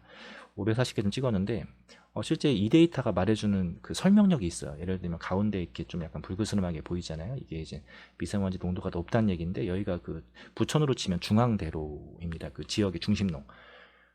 바꿔만 하면 자동차가 많이 다니면 미세먼지가 많이 나온다는 거예요. 근데 그거를 한 번도 증명한 데이터가 없어요. 우리나라에. 제가 안만 찾아봐도. 물론 자동차 꽁무니에 그 미세먼지 측정기 되고 미세먼지 올라가 이런 얘기하는 데이터는 있지만 실제 그 지역의 데이터를 동시간대에 조사해서 다른 지역보다 도로변의 지역의 미세먼지가 높다라고 얘기하는 데이터는 없습니다. 뭐 그런 면에서 의미가 있고요. 그리고 옆에 보면은 약간 좀 푸르스름한 데가 있는데 부천에 큰 공원이 두 개가 있어요. 석촌호수공원이랑 그다음에 중앙공원이 두 개가 있는데 그 공원의 미세먼지 농도가 낮아요. 뭐 당연히 다 아는 사실이죠. 녹지가 미세먼지를 저감한다. 이것도 아까 자동차 데이터와 마찬가지로 한 번도 증명한 데이터가 없습니다. 왜냐하면 이게 왜 그러냐면요. 말씀을 드릴게요.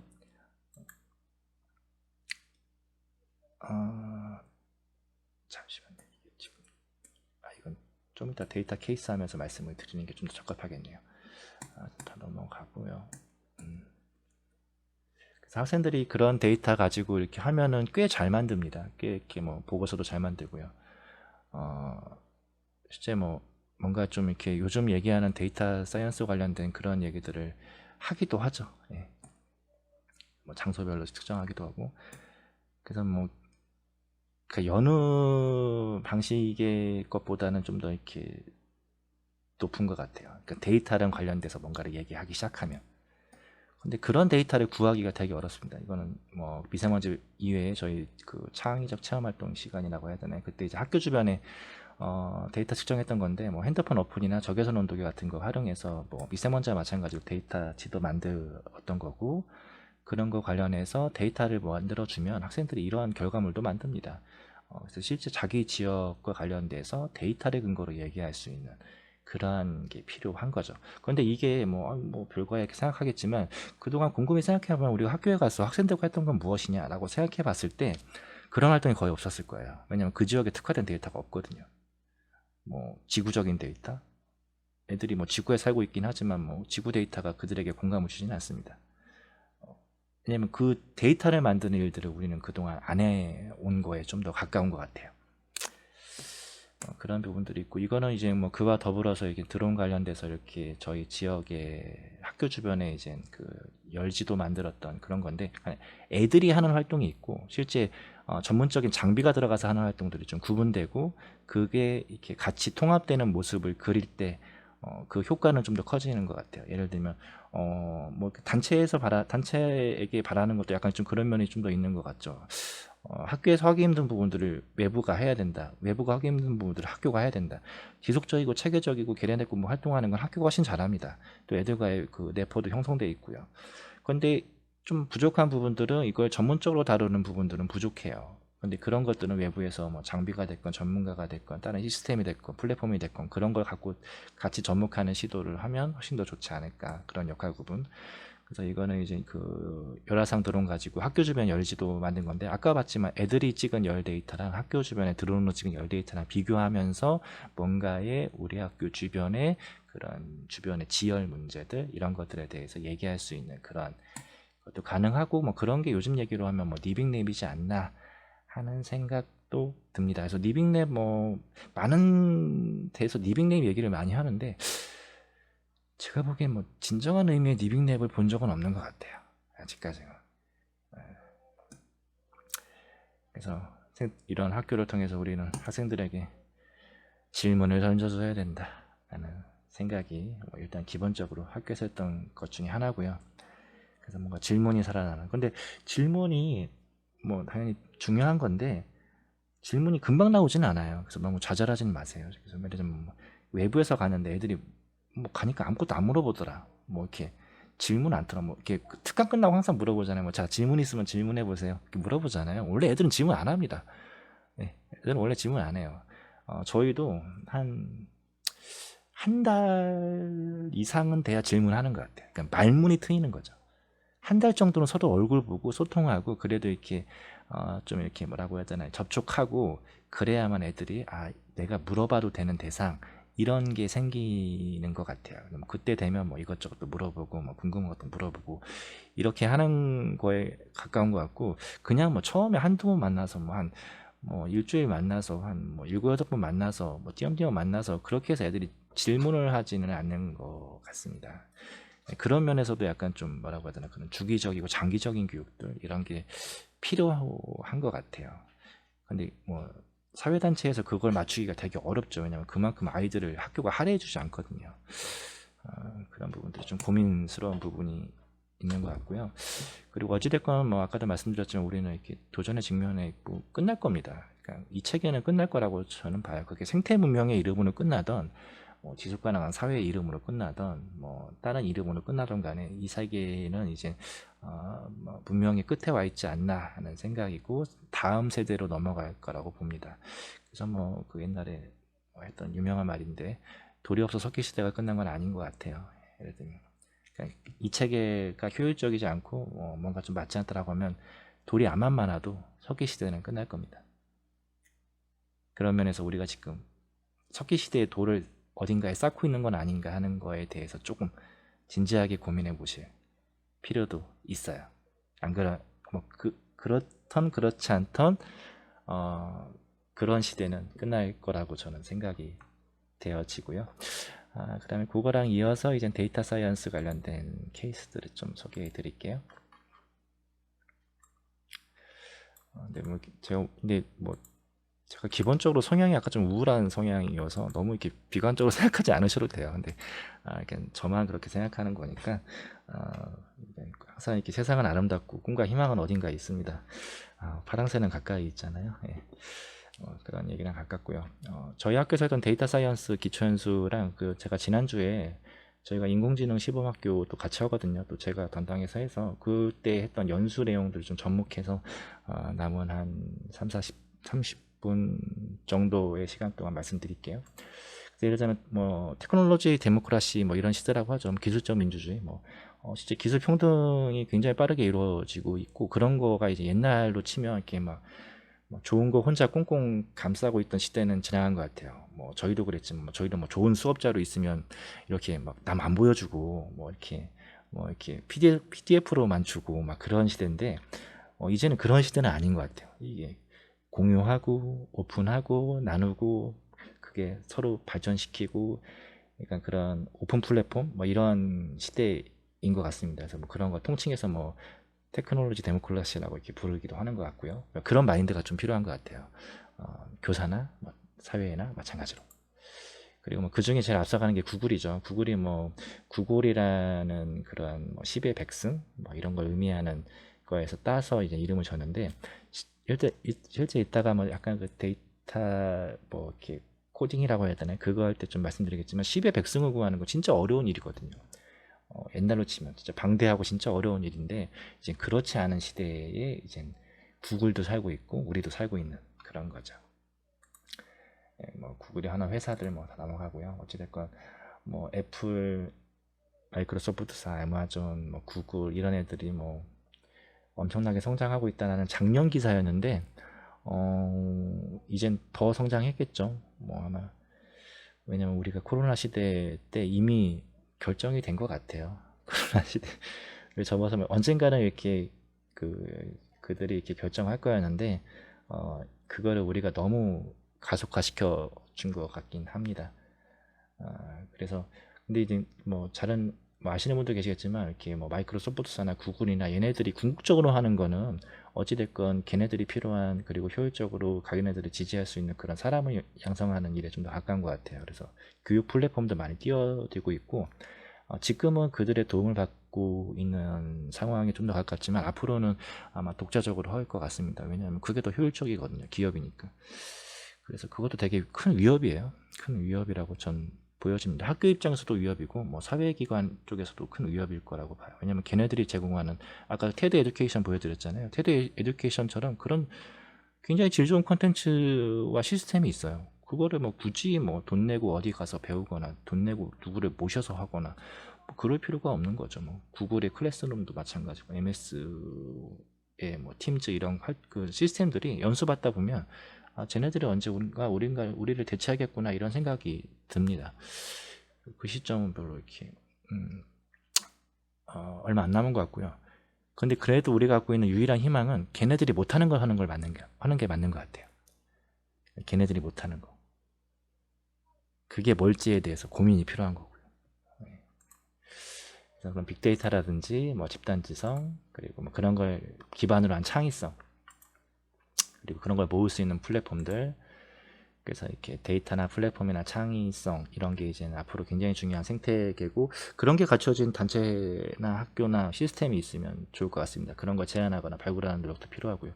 그래서 다들 기반은 전자공학이나 이런 거 컴퓨터공학 아니시겠지만 주변에 그렇게 하시는 분들 좀 잘 친하게 지내셔갖고 잘 섭렵하실 필요도 있어요. 다음부터 단체 이렇게 분 뽑으실 때 이렇게 프로그래머 같은 분들 좀 뽑고 근데 이분들이 요즘에 연봉이 비싸갖고 좀 뽑기가 좀 어렵습니다. 그래서 이것도 문제인 것 같아요. 그래서 뭔가 이렇게 그런 걸 기반으로 한 과학적 이해를 바탕으로 사회적으로 행동하는 거를 자꾸 연습시켜야죠. 우리 아이들에게. 그래서 감정에 호소하는 시대는 지난 것 같아요. 그래서 미세먼지 아까 말씀드렸지만 예를 들면 지난 1년간 미세먼지가 가장 심했던 날 잠깐 한번 생각해 보시고 답을 구해 볼까요? 이것도 시간이 없긴 하지만 1분 정도 드리겠습니다. 그래서 지난 1년간 미세먼지가 가장 심했던 날은 언제일까요? 제일 먼저 맞추시는 분한테 제가 드릴 게 없네요. 나중에 기억하는 건 안 하겠다는 얘기랑 같아서 뭐 말씀드리진 않겠습니다. 자, 지난 1년간 미세먼지가 가장 심했던 날은 언제일까요?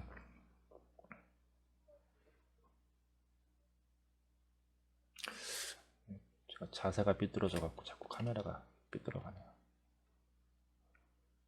1월. 예, 좋습니다. 예, 뭐 검색하셔도 되고 뭐 편하신 방식대로 하셔서 지금 32분이니까 1분 정도 드릴게요. 2019년 3월. 지난 1년이니까 3월은 아니겠네요. 1월 14일. 예, 좋습니다. 그래, 뭐 이거 맞추는 게 중요한 건 아니니까 바로 보여드릴게요. 예를 들면 이런 질문들 우리가 가질 수 있잖아요. 뭐 예를 들자면 애들아, 지난 1년간 미세먼지가 언제 가장 심한 것 같아? 이렇게 물어볼 수도 있는 거고요. 근데 실제 아까도 얘기했지만 데이터를 기반으로 생각하는 시대인 거죠. 그리고 그 데이터를 접근하는 방식이 굉장히 수월해진 시대인 거예요. 예를 들면 뭐 이게 정답이 아닐 수는 있지만 네이버에 이제 데이터랩이라는 데가 있습니다. 네이버에 이제 검색 트래픽량을 가지고 순위를 매겨주는 사이트예요. 여기에다가 예를 들면 질문을 하는 거 똑같이, 그래서 뭐 미세먼지라고 치고 지난 1년간 치고, 그리고 범위는 전체, 성별 남녀 전체, 연령 전체, 그 다음에 검색 데이터 조회. 그러면 지난 1년간 네이버에 들어가서 미세먼지를 검색한 트래픽량이 0부터 100까지의 비율로 했을 때 어느 날이 제일 높냐를 보여주는 사이트예요. 뭐 모든 검색어에 대해서 마찬가지고요. 봤을 때 이 날이 제일 높습니다. 이 날이 언젠가요? 12월 10일. 12월 10일이 다른 날에 비해서 월등히 높아요. 그 얘기는 그날에 뭔가 미세먼지 이슈가 있었다는 겁니다. 예를 들면 우리나라 전체에 대한 미세먼지 평균이 있을 수가 없잖아요. 있을 수가 없는데 실제 사람들이 그날 우리나라 사람들이 한 90% 정도 들어가서 검색하는 네이버라는 포털에서 12월 10일 날 미세먼지라는 단어를 특정 날보다 훨씬 더 많이 검색을 했다라는 거예요. 어떤 면에서는 그날이 미세먼지가 제일 심한 날이었어 라고 얘기하는 게 그닥 이상한 데이터는 아니라는 얘기입니다. 실제 이제 우리가 그동안 그 문제를 해결하기 위해서 접근하는 방식과 앞으로 우리가 이렇게 접근하는 방식이 어떻게 다른가에 대해서 보여주는 작은 사례죠. 아주 작은 사례고, 뭐 네이버도 그런 사이트가 있고요. 뭐 당연히 구글도 그런 사이트가 있죠. 구글 트렌드라는 사이트가 있는데, 뭐 이런 사이트는 이따가 저기 수업 끝나고 제가 밴드에 그 사이트 링크들 다 묶어서 한번 보내드릴게요. 그래서 그거 한번 심심할 때 한번 들어가서 이런 사이트도 있구나 이렇게 보시면 좋을 것 같고요. 구글도 있고, 그래서 네이버 데이터넷, 그 다음에 구글 트렌드, 뭐 이런 사이트들. 그래서 이제 중요한 거는 우리가 문제에 무엇을 이해하고 무엇을 해결하고 싶은가 라는 질문을 갖는 게 중요한 거예요. 더 이상 답을 알려주는 교육은 필요가 없는 것 같습니다. 예를 들면 이 나무 뭐야? 이런 거. 뭐 예를 들면 뭐 2 더하기 3은 6이야? 아니 2 더하기 3은 6은 아니네요. 5네요. 2 더하기 3은 5야? 뭐 원을 뭐 미분하면 몇이야? 뭐 이런 거 있잖아요. 그런 거를 가르쳐주는 시대는 간 것 같고, 근데 물론 그런 것도 필요하죠. 근데 그런 것도 필요한데 그런 것들은 뭐 저나 여러분들이나 뭐 지구상이나 보다 그냥 어떤 교사들보다 그냥 요즘에 유튜브가 훨씬 잘하는 것 같아요. 유튜브. 저도 수업 준비할 때 유튜브 검색해서 보는데요. 뭐. 그러니까 그거를 전달하는 거는 오히려 그게 더 효율적이고, 뭐 코로나 이후에 포스트 코로나 이후에 교육의 하나의 축이 되지 않을까 하는 생각입니다. 그래서 그런 질문들, 뭘 가르칠 거냐, 뭘 해결하고 싶어 할 거냐, 이런 거에 대한 질문들. 그리고 아까도 얘기했지만 그런 거에 근거하는 과학적으로 이해하는 거다. 감정에 호소하는 거는 초등 아이들한테까지만 하고 중등 이상부터는 과학적으로 해야죠. 그리고 그걸 바탕으로 사회적으로 행동하게끔 가르치는 게 맞지 않나. 캠페인을 한번 하더라도, 포스터를 한번 그리더라도, 어딘가에 편지를 한번 쓰더라도 과학적으로 이해하고 사회적으로 제시를 해야죠. 그래서 우리나라 대기질 측정망 같은 거 이제 수도권 대기환경청, 에어코리아 뭐 한 번쯤 들어가 보셨을 건데 그런 데서 이렇게 확인할 수 있고요. 뭐 저런 데이터를 보고 뭔가 환경 정의를 얘기할 수 있고, 데이터의 분포라든지 이게 지역적 편차라든지 환경질에 대한 법적 근거라든지 이런 걸 얘기할 수 있는 그런 시야가 필요하다.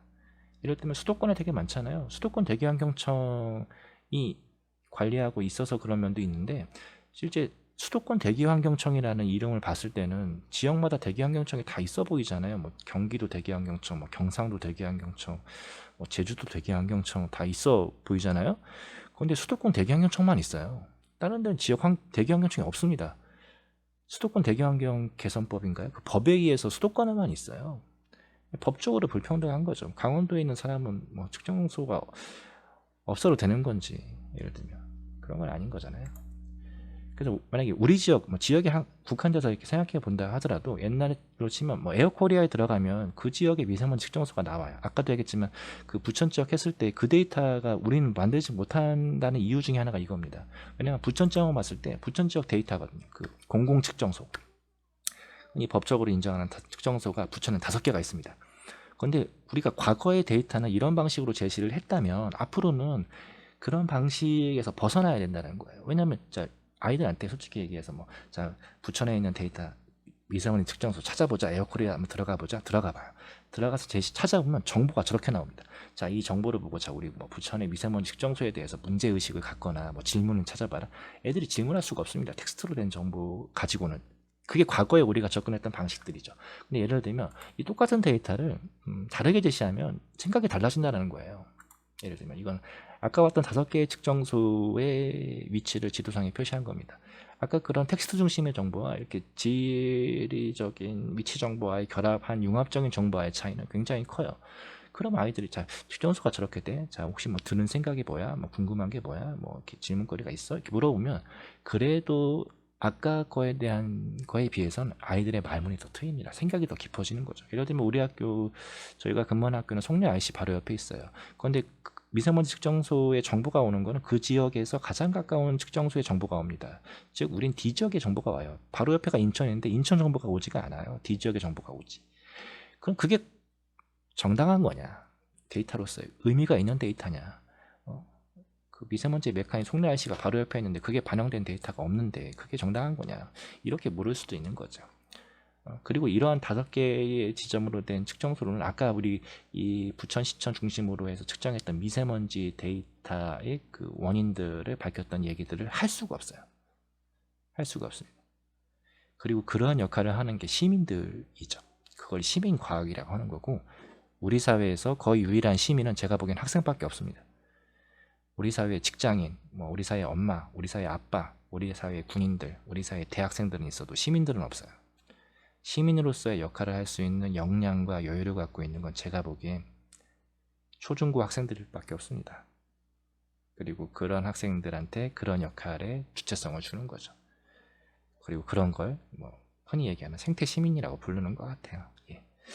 그런 아이템들이 좀 있으면 좋겠다라는 거고요. 그리고 아까 이렇게 봤던 그 데이터를 봤을 때 여기가 이제 상동역이 그래서 제일 높아요. 부천에서 미세먼지 농도가 제일 높습니다. 그런데 공교롭게도 거기에 뭐가 있냐면 전국 최초로 미세먼지 스마트 정류장이 있어요. 물론 학생들이 활동한 거와 별개로 부천시에서 그 스마트 시티 선정받으면서 국비를 받아서 설정한 스마트 정류장이에요. 우리가 문제의 답을 구하기 위해서 어떻게 그동안 접근했냐, 모르겠지만 담당 공무원이 저거 위치 선정하려고 몇 달을 고생했을 것 같아요. 왜냐면 돈을 들여서 몇 억짜리 그 정류장을 만들어야 되는데 아무 데나 만들 수가 없잖아요. 그런데 그 만들 만한 근거가 되는 지점이 없는 거예요. 그러니까 몇 달 찾았겠죠. 어디가 하면 되면 좋을까, 어디가 교통량이 많을까, 몇 달 고생했을 텐데, 아까도 얘기했지만 학생들 데리고 2시간 동안에 학교에서 봉사시간 2시간 줄 테니까 같이 가서 하자 라고 하면 찾아내는 위치가 부천시 공무원이 몇 달 동안 고민해서 지정한 위치랑 똑같아요.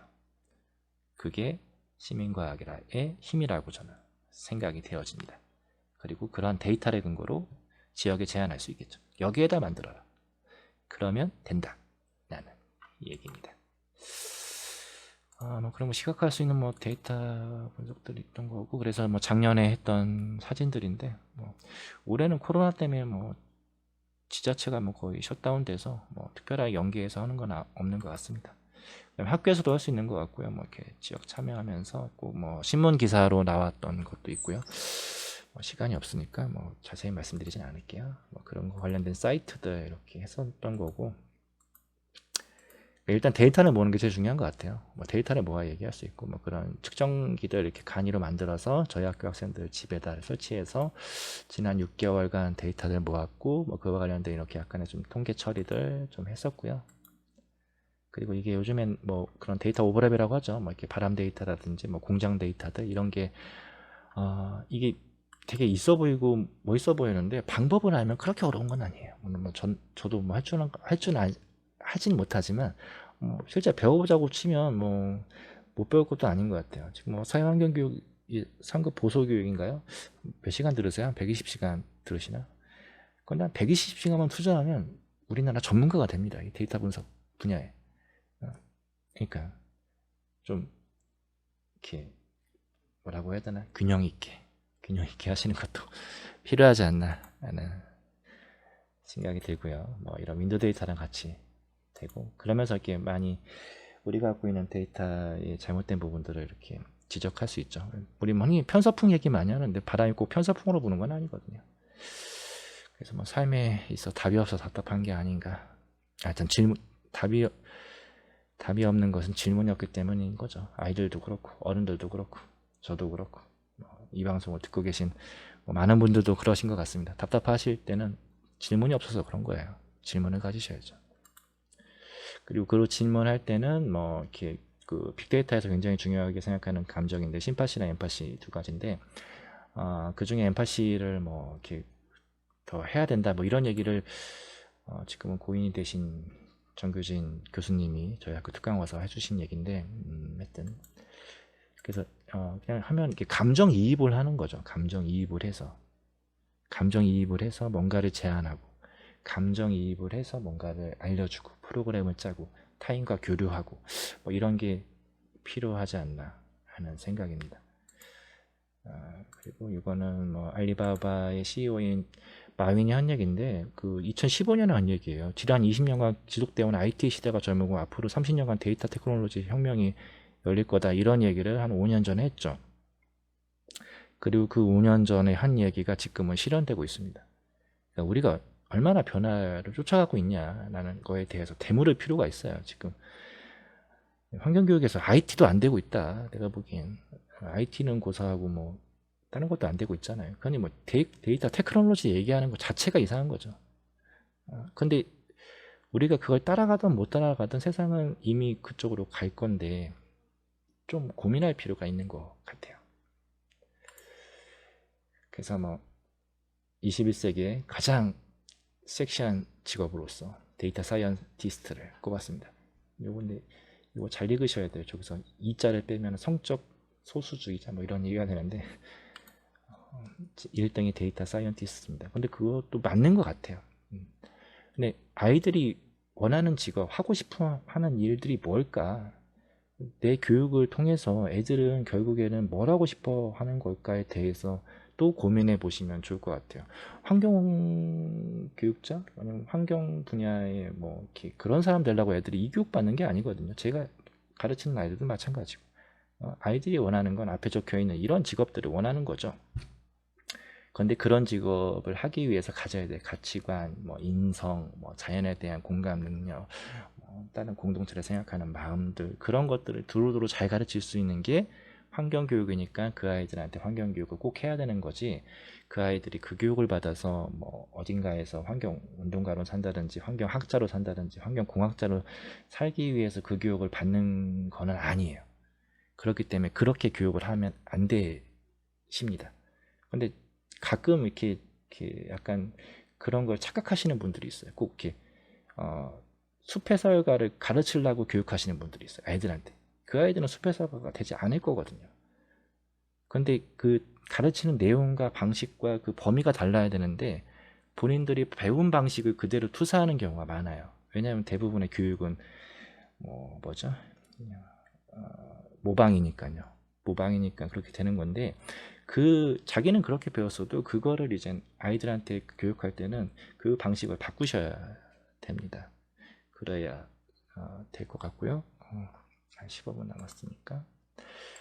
그래서 뭐 데이터 사이언스 뭐 벤 다이어그램 뭐 버전인데 데이터 사이언스랑 환경교육이랑 무슨 관계냐. 근데 데이터 사이언스는 기본적으로 숫자를 다루는 건 다 데이터 사이언스예요. 환경교육에서도 숫자를 다루잖아요. 뭐 이따 소개해드릴 온도 데이터 숫자지 않았습니까? 뭐 무슨 그래프, 지구 온도가 올라가네, 뭐 미세먼지가 높네 낮네, 다 숫자 아닙니까? 그러니까 데이터 사이언스랑 관련이 돼 있죠. 그리고 그런 걸 배우셔야 된다. 근데 이제 그렇게 되면 또 이제 배울 때가 마땅히 없잖아요. 요즘 EBS에서 다 가르쳐 줍니다. EBS가 아주 좋은 사이트예요. 세계적인 교육 사이트 꼽으라면 저는 EBS를 꼽겠습니다. EBS의 이솝이라는 사이트가 있는데 무료예요. 지금 제가 이렇게 얘기하는 것, 들려드릴 얘기들과 관련된 기초적인 데이터 공부는 다 거기서 하셔도 됩니다. 다들 학부모시니까 다들 가입하실 수 있으실 거예요. 그래서 그 사이트 링크는 이따 알려드릴게요. 그래서 뭐 공공 데이터 포털에서도 많은 데이터들을 제공하고 있고, 뭐 데이터 분석을 위한 파이썬, 파이썬까지는 배우지 않으셔도 될 것 같아요. 우리가 왜냐하면 데이터 전문가를 가르치려고 하는 건 아니기 때문에. 다만 이 분야의 데이터를 이렇게 활용할 수 있어라는 걸 보여주기만 하면 됩니다. 그리고 그 전문적인 건 그 전문 과목이나 전문가들이 할 거예요. 정보 과목에서 하겠죠. 예를 들면. 그래서 뭐 데이터에 질문을 갖는 게 되게 중요한데, 한 10여 분간 그 사례를 좀 소개해 드릴게요. 그래서 이 팀원이에 들어가면 모든 교통 데이터가 다 나와 있습니다. 여러분들 그 뭐죠? 교통카드 찍는 거 있죠? 무슨 역에서 어떻게 찍었는지 교통카드 찍는 거에 대한 데이터가 요일별로 다 나와 있어요. 무인 승차는 얼마고 뭐 이런 거. 그래서 여기서도 한번 또 들어가서 한번 보시고요. 그래서 교통카드 통계 데이터 매월 업로드가 됩니다. 근데 예를 들면 이게 뭐 교통카드 통계 데이터가 우리가 얘기하는 환경교육이랑 무슨 관계야? 관련을 지우도록 고민하셔야죠. 어떻게 저걸 활용할 수 있을까? 그런 고민이 필요합니다. 그리고 그런 교육을 학교에서 할 때 환경교육 받으니까 데이터 교육도 받는 거야. 뭐 데이터 사이언스 환경교육을 잘할 수 있어. 뭐 이런 얘기를 할 수 있는 거죠. 네. 함께 묻어가야 됩니다. 그래서 관련해서 마지막으로 한 10여 분 소개해 드릴 거는 제가 링크 보내드렸는데 기후변화에 대한 얘기예요. 그래서 지금 환경부 과제로 제가 기후변화 교과서를 하나 만들고 있는데 원고를 아직 다 못 써서 그거 보면서 약간 좀 말씀드릴게요. 예를 들면 정리하자면 데이터에 대한 문제인데, 저희가 데이터를 보는 방식은 총 3가지의 관점이었던 것 같아요. 예를 들면 환경 관련돼서, 기후변화 관련돼서, 예를 들면 과거에는 저런 그래프를 보여주고 학생들에게 저도 그런 질문을 던졌지만 뭐 여기서 뭐 뭔가 얻을 수 있는 거 뭐야? 뭐 드는 생각은 뭐야? 뭐 기온 올라가는 거 보여? 뭐 이런 거를 물었던 게 과거의 방식인 것 같아요. 뭔가 자료를 주고 학생들한테 들어가서 보게끔, 생각해 보게끔 하는 게 과거의 방식이었다면, 현재는 그거보다 좀 더 능동적으로 바뀌었죠. 예를 들면 이와 같이 사이트를 들어가서 기상청 기상자료 개방 포털이라는 데인데, 사이트를 들어가서 뭔가 온도 데이터를 보고 여기에 이제 기온 분석 데이터를 보고 거기에 들어가서 예를 들면 이게 진짜 들어가 보시면 되게 훌륭한 사이트입니다. 이렇게 해서 조회도 되고요. 우리나라 기상 역사상 기상 관측이 시작된 이래 자료가 다 올라져 있어요. 예를 들면 뭐 자료금은 2일, 자료 형태 기본, 기간은 이게 언제부터냐면 1904년부터 데이터가 있습니다. 1904년부터 데이터가 있고, 서울 지역을 검색하면 시간이 좀 걸려요. 그쪽 서버에서 데이터를 불러와야 되니까.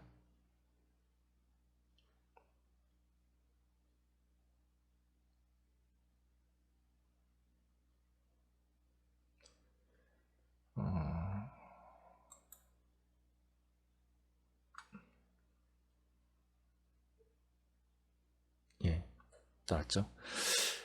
그래서 1904년부터 2020년 8월까지의 서울의 최저기온, 평균기온, 최고기온 데이터예요. 그러니까 요즘에는 저런 식으로 제시를 하는 것 같아요, 데이터를. 뭐 수업 때도 그렇고, 자, 뭐 이런 사이트 있어. 들어가서 이렇게 그 조건 설정하면 돼. 그거 보고 자, 뭔가 질문해봐. 이렇게. 근데 뭐 이 정도만 해도 뭐 질문거리가 없는 건 아닙니다. 아까 봤던 그런 고정되어 있는 데이터를 보고 하는 것보다는. 예를 들면 봤을 때 여기 좀 이렇게 빈칸 생기잖아요. 이건 왜 그럴 것 같으세요? 예, 빈칸 생긴 거는. 예, 뭐 채팅창에 올릴 시간은 없으니까 말씀드리면 6.25 때 빠진 거예요. 6.25 때 서울이 함락되잖아요. 그래서 온도 데이터를 측정하지 못했습니다.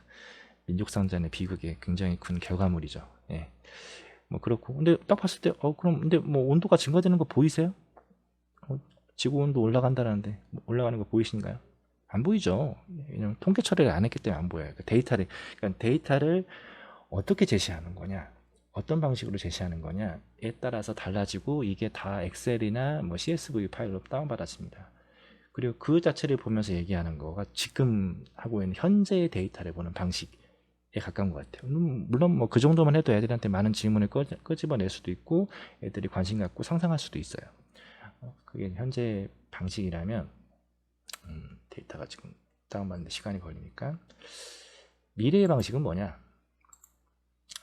현재까지 말씀드렸고, 미래의 방식은 이게 아까도 얘기했지만 우리가 보는 방식에서 벗어나서 이제 인공지능의 힘을 빌리는 방식인 거죠. 그래서 아까 그 코랩이라는 거 보내드렸고요. 코랩이 뭐냐면 그 뭐라고 해야 되나, 인공지능 언어를 처리하는 그런 프로그램이에요. 근데 뭐 방식은 컴퓨터에 까는 게 있고 온라인상에 하는 게 있는데, 컴퓨터에 깔아서 인공지능 그런 알고리즘들을 처리하려면 컴퓨터 사양이 좋아야 되는데, 우리가 또 그것 때문에 컴퓨터는 살 수는 없잖아요. 근데 코랩은 온라인 기반입니다. 그래서 온라인으로 들어가셔서 거기서 이제 진행하는 게 코랩인데, 예를 들면 그 코드만 몇 개 해볼게요.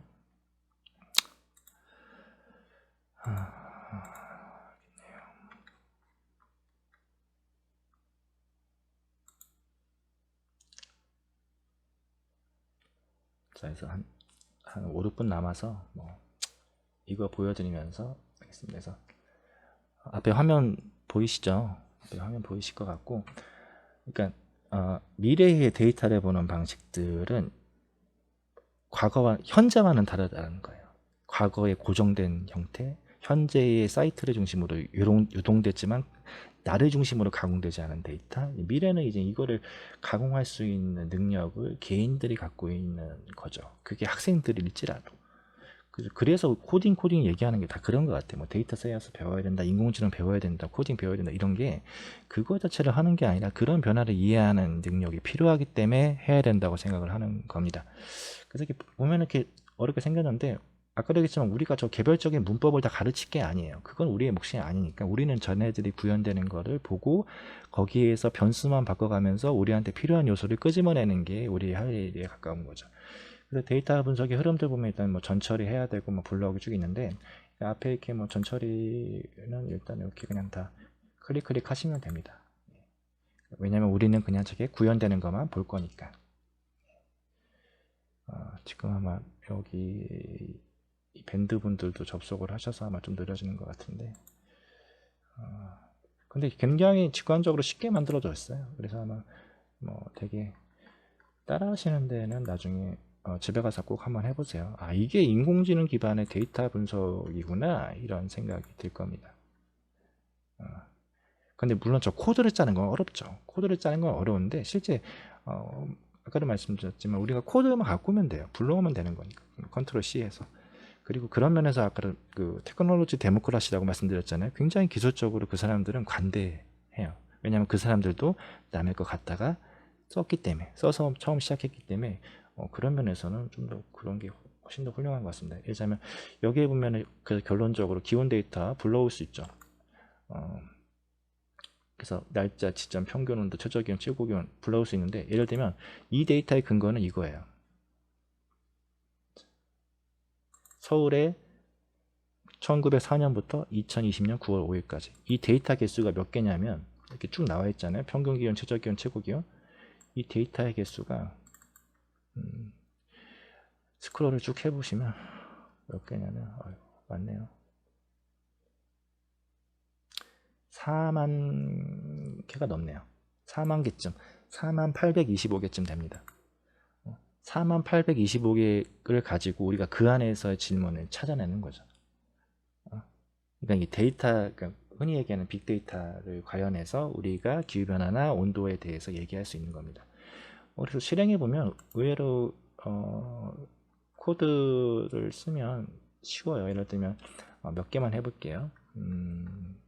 나머지는 데이터 시각화하는 것도 이렇게 보면은 이렇게 봤을 때 서울의 지난 100년간 온도를 꺾은선 그래프로 나타낸 거죠. 아까도 말씀드렸지만 온도 상승은 느껴지진 않아요. 근데 이제 데이터의 구간의 문제이고 평균과 처리의 문제에 가깝습니다. 그런 거 좀 잘 설정할 필요가 있고요. 예를 들면 이거는 뭐 이런 코드로 실행을 하면 지난 100년간 8월 달의 기온들 나타내고요. 2018년이 제일 더웠네요. 2019년인가요? 그때 기록적으로 더웠죠. 그때 기록적으로 더웠습니다. 그런 것도 생각해낼 수 있고, 특정 날, 예를 들면 이거 만든 사람이 생일이 2월 14일인데 지난 100년간 2월 14일의 온도의 데이터를 모아서 그래프를 만드는 함수예요. 지난 100년간. 그러니까 아까도 얘기했지만 우리가 거대한 데이터를 주고, 자, 너의 삶과 너의 인생과 너의 지역과 관련돼서 생각해봐 와, 그 데이터를 활용해서 거기에서 그 질문을 끄집어낼 수 있는 것과의 차이는 굉장히 크다. 애들은 지구온도 올라가는 게 중요한 게 아니라 내 생일날 온도 올라가는 게 중요할 수도 있잖아요. 그죠? 그래서 이건 지난 100년간 뭐 2월 14일날. 근데 그럼 내가 이 코드를 다 짜야 되냐? 그럴 필요는 없잖아요. 왜냐면 여기에 봤을 때 만약에 뭐 2월 14일이 아니라 8월 며칠이다 그러면 그에 해당하는 거만 바꾸면 돼요. 그러니까 우리가 변수만 바꿔주면 되는 거지, 이 코드 자체는 있는 거 쓰시거나 아니면 뭐 기존에 공개되어 있는 것들 갖다가 컨트롤 C 컨트롤 V 하셔서 쓰시면 됩니다. 왜냐면 우리가 코드가 짜는 게 목표가 아니기 때문에 그래요. 그리고 뭐 마지막으로 한 개만 더 해볼게요. 예를 들면 뭐 1980년대랑 뭐 2020년에 뭐 8월 달에 온도 데이터 비교 뭐 이런 것들 있을 수 있잖아요. 예를 들면 그런 것도 실제 계산하려면 어렵지만 의외로 되게 쉽게도 할 수가 있습니다. 지금 코드가 딱 봤을 때 뭔지 모르겠네요. 한 건 한번 재생해 봅시다. 이런 식으로 이렇게 비교하는 거. 이거 뭐 그냥 무슨 과학 저널 같은데 이렇게 가끔 네이버 구글 검색할 때 이런 그래프들 나오잖아요. 그래서 이런 건 무슨 전문가들이 만드는 거야 이렇게 생각하겠지만 이제는 그냥 코드만 있고 데이터만 있으면 그냥 만들 수 있는 거죠. 그래서 50분이 다 돼서 마무리를 드리자면 실제 이제 우리가 이제 이거를 가지고 어떻게 볼 거냐, 그리고 그거를 그러니까 우리가 하는 교육은 환경 교육이 됐건 일반 교육이 됐건 뭐 정보 교육이 됐거나 AI 교육이 됐건 다 똑같은 것 같아요. 그러니까 우리가 앞으로 살아갈 아이들이 어떤 사회에서 어떤 역할을 하면서 좀 더 행복하고 좀 더 이렇게 나은 세상에서 살게 만들 거냐에 좀 더 가까운 행위인 것 같습니다. 물론 그런 과정에서 약간 좀 희생이 있고 약간 좀 다른 게 파괴될 수 있을지라도 뭐 그런 부분들이 좀 들고요. 그리고 뭐 아이들한테 뭐 자기네들이 파괴하지 않은 거 니네들이 책임져 이렇게 얘기하는 것도 좀 무책임한 것 같아요. 솔직히 지금 지구 환경에 대해서 책임은 현 세대가 져야죠. 우리가 절약하고 우리가 아끼고 우리가 좀 쓰레기 적게 쓰고 그러면서 책임을 져가고, 이 아이들은 이제 그 아이들이 살아갈 세계에 대해서 그런 일을 하지 않도록 안내하는 게 그 아이들한테 해야 되는 우리의 역할에 좀 더 가까운 것 같습니다. 예, 그럼 일단 50분이 돼서 이상 마치겠고요. 일단 뭐 도움이 되셨는지 모르겠네요. 근데 그냥 그런 정도의 느낌감 이런 거 앞으로 이제 이런 데이터 이런 것도 좀 환경 교육에서 관심 갖고 좀 해야겠다 이런 정도의 생각을 좀 갖는 계기가 됐으면 좋겠고요. 그 EBS의 이소 꼭 들어가서 보시고, 모두의 데이터 과학 이런 책도 있으니까 그 링크 제가 남겨드릴게요. 어렵지 않습니다. 모두의 데이터 과학의 1장에 나와 있는 게 좀 더 소개해드린 기온 데이터에 대한 그런 데이터 분석이에요. 그게 가장 쉽고 가장 생활과 접해있기 때문에 그런 것 같습니다. 자, 그럼 긴 시간 고생 많으셨고, 뭐 출석 확인은 뭐 황성현 선생님께서 알아서 잘 해주실 거라고 믿고 있고, 다음에 또 기회 되면 뵙도록 하겠습니다. 예, 감사합니다.